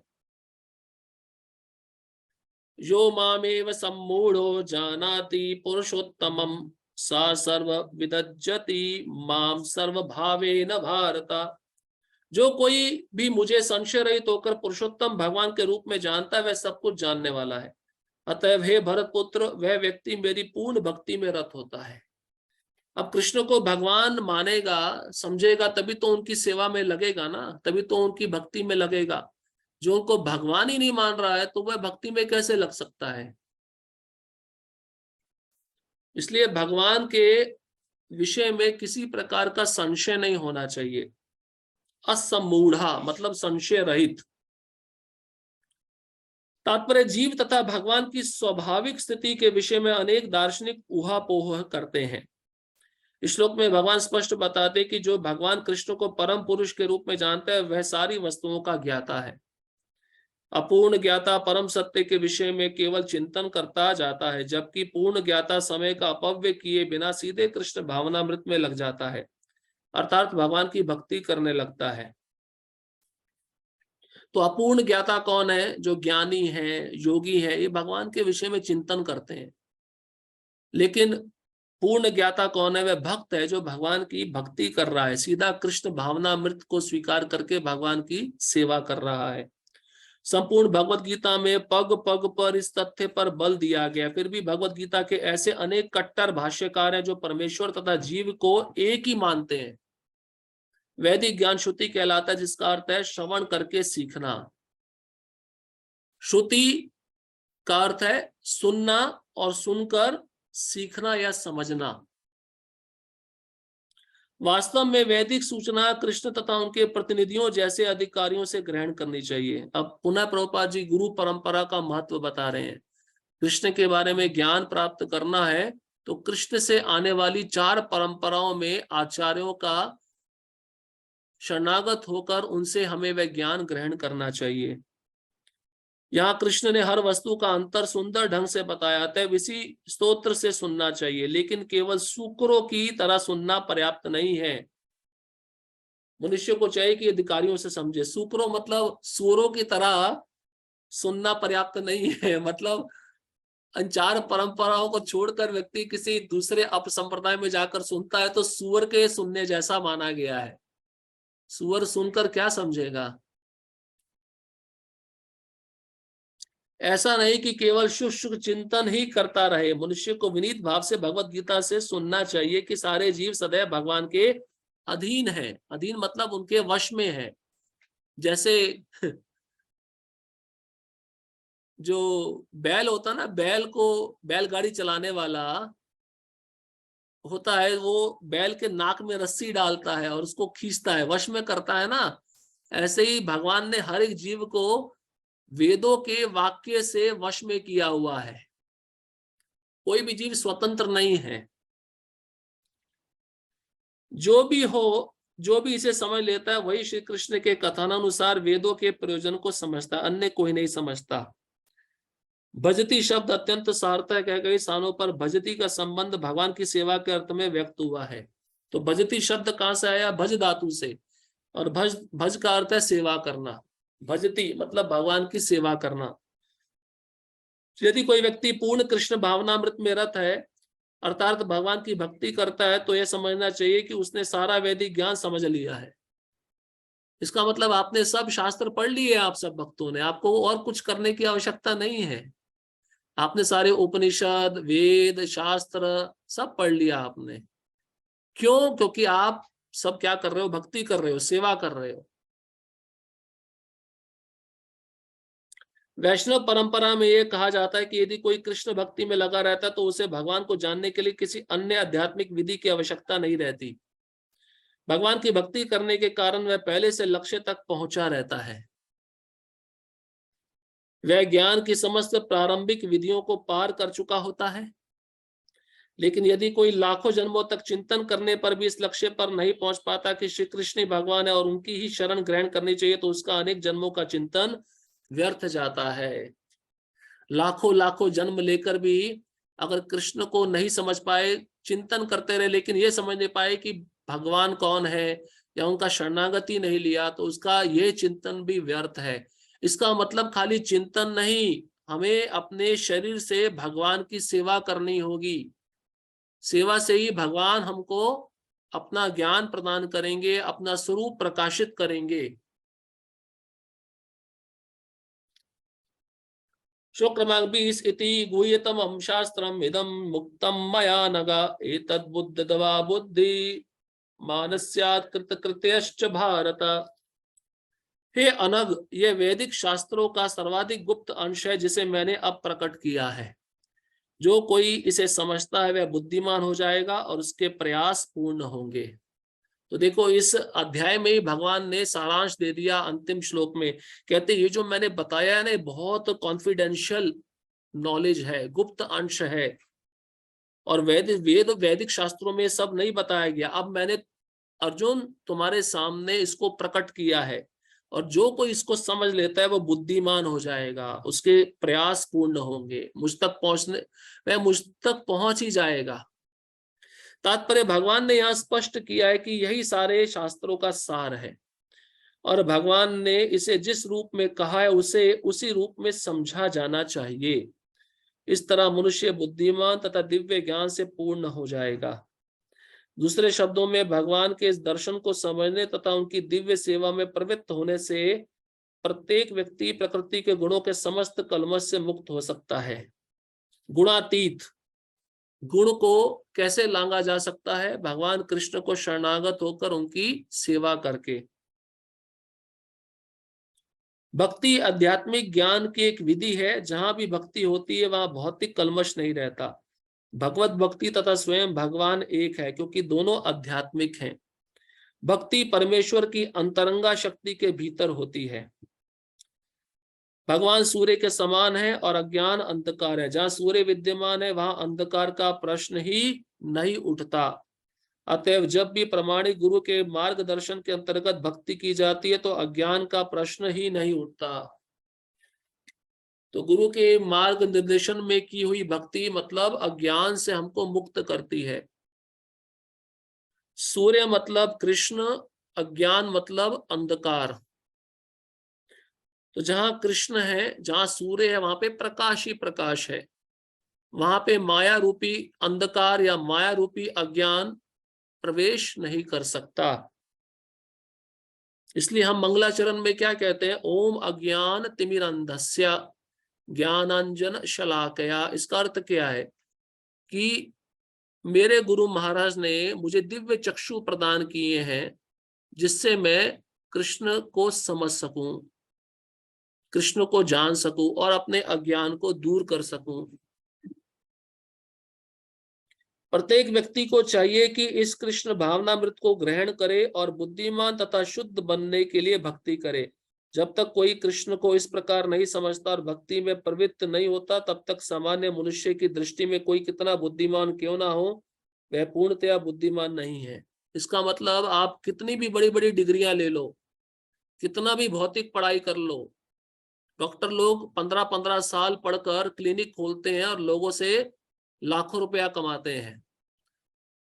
तो ऐसा पढ़ाई किस काम का जिस पढ़ाई में किसी भी प्रकार से कृष्ण का स्पष्ट वर्णन ना हुआ हो। ऐसा पढ़ाई तो अंत में हमको क्या करेगा? डुबो देगा। और लोग क्या करते हैं? दिन रात पढ़ाई करते हैं आईआईटी के लिए, उसमें मेरा रैंकिंग आ जाए, मेरे को बाहर विदेश जाने को मिले। ऐसा व्यक्ति समाज के सामने पढ़ तो बहुत कुछ लेगा, लेकिन कृष्ण के बारे में नहीं जाना मनुष्य शरीर प्राप्त करके, तो उसको बुद्धिमान नहीं माना जाएगा। पता है कौन बुद्धिमान नहीं मानेगा उसको? हम तो बुद्धिमान मानेंगे, कौन बुद्धिमान नहीं मानेगा उसको? यमराज। यमराज बुद्धिमान नहीं मानेंगे उसको। यमराज बोलेंगे तुमने भौतिक पढ़ाई तो बहुत किया, लेकिन कृष्ण के बारे में कुछ भी नहीं जाना मनुष्य शरीर प्राप्त करके, इसलिए तुम्हारा बुद्धिमानी का कोई भी लाभ नहीं है, सब व्यर्थ गया। अब डंडा पड़ेगा, डंडा पड़ने के बाद तुमको समझ में आएगा। तो यमराज की दृष्टि में वो बुद्धिमान नहीं होता। वैसे देखा जाए शास्त्र की दृष्टि में भी वो बुद्धिमान व्यक्ति नहीं है। जिस अनग शब्द से अर्जुन को संबोधित किया गया वह सार्थक है। अनग अर्थात है निष्पाप। अर्जुन कैसे है? निष्पाप। उन्होंने किसी प्रकार का पाप कर्म नहीं किया था। तो जो व्यक्ति निष्पाप है उसी को ऐसा ज्ञान प्राप्त होता है गुरु के माध्यम से।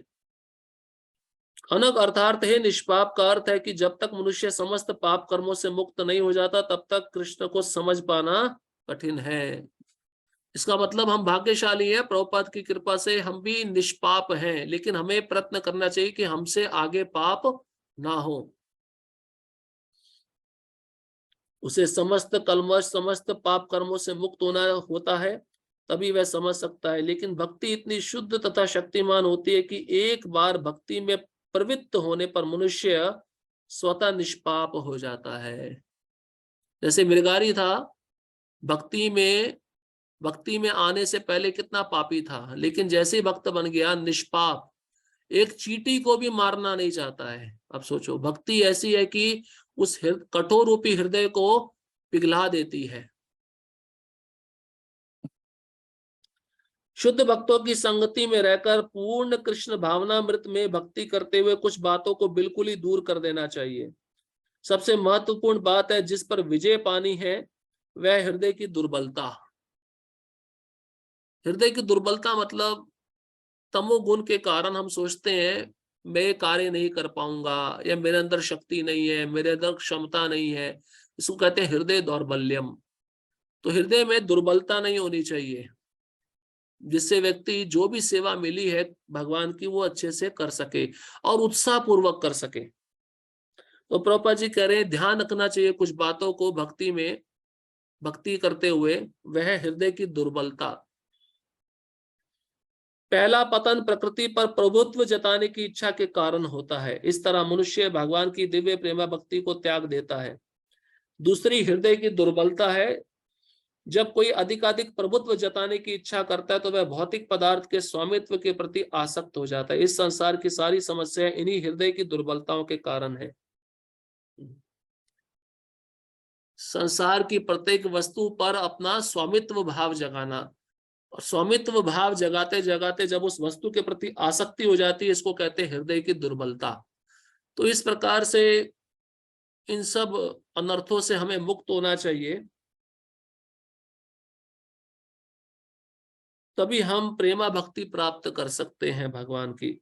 इस अध्याय के प्रथम 5 श्लोकों में हृदय की इन्हीं दुर्बलताओं से अपने को मुक्त करने की विधि का वर्णन हुआ है, और छठे श्लोक से अंतिम श्लोक तक पुरुषोत्तम योग की विवेचना हुई है।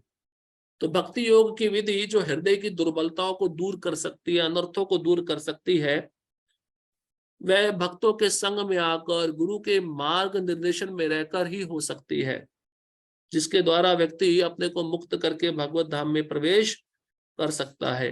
तो इस अध्याय में सबसे पहले हमने अश्वत्थ वृक्ष के बारे में सुना, जिसकी शाखाएं हर जगह फैली हैं, जड़ें ऊपर की ओर हैं। ये वृक्ष पूरे संसार में फैला, और मुख्य रूप से सकाम कर्मी लोग इसमें लिप्त रहते हैं जो मुक्त नहीं हो पाते। लेकिन भगवान कहते हैं हमें ऐसे स्थान में जाने का प्रयत्न करना चाहिए जहां से लौटकर कोई वापस नहीं आता। और भगवान कहते हैं इस अश्वत्थ रूपी वृक्ष को कैसे काटा जा सकता है? वैराग्य रूपी, ज्ञान रूपी वैराग्य के शस्त्र से इसको काटा जा सकता है, और वो है भक्ति। जब भक्ति के विधि विधानों का हम पालन करते हैं तो इस अश्वत्थ वृक्ष की जड़ों को हम काट सकते हैं। फिर भगवान अपने धाम का वर्णन किए कि मेरे धाम में न अग्नि है, न सूर्य है, न चंद्रमा है, न बिजली है। मेरा स्वयं प्रकाशित धाम है, जो वहां पर पहुंचता है कभी वापस नहीं आता। फिर भगवान जीव की पहचान बताए, जीव मेरा शाश्वत अंश है, लेकिन इस भौतिक जगत में मन समेत 6 इंद्रियों के साथ संघर्ष कर रहा है। उसके पश्चात भगवान देहांतरण की प्रक्रिया बताए, किस प्रकार से जीव देहांतरण करता है। एक वायु का उदाहरण देते हुए भगवान कहते हैं, वायु के साथ सुगंध भी आती है, दुर्गंध भी आती है, लेकिन लिप्त नहीं होती। उसी प्रकार से ये चेतना, ये आत्मा सूक्ष्म शरीर को लेकर उस जीव के कर्मों के अनुसार दूसरे शरीर में प्रवेश करती है, और उस शरीर में जाकर उसको विशेष प्रकार की इंद्रियां प्रदान की जाती है, जिससे वह उस शरीर में इंद्रियों के द्वारा भोग कर सके, इंद्र तृप्ति कर सके। और इसके पश्चात भगवान ने फिर 2 प्रकार के जीवों का भी उल्लेख किया, क्षर अक्षर।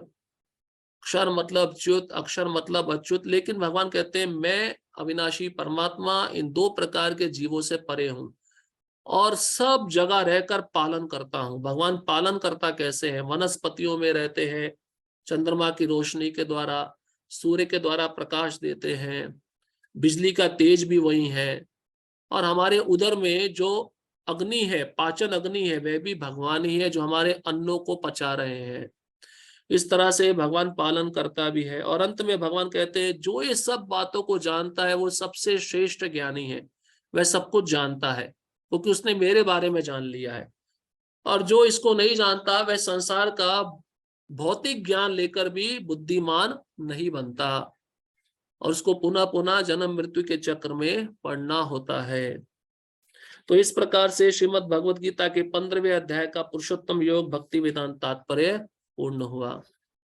हरे कृष्णा कृष्णा कृष्णा हरे हरे, हरे राम राम राम हरे हरे।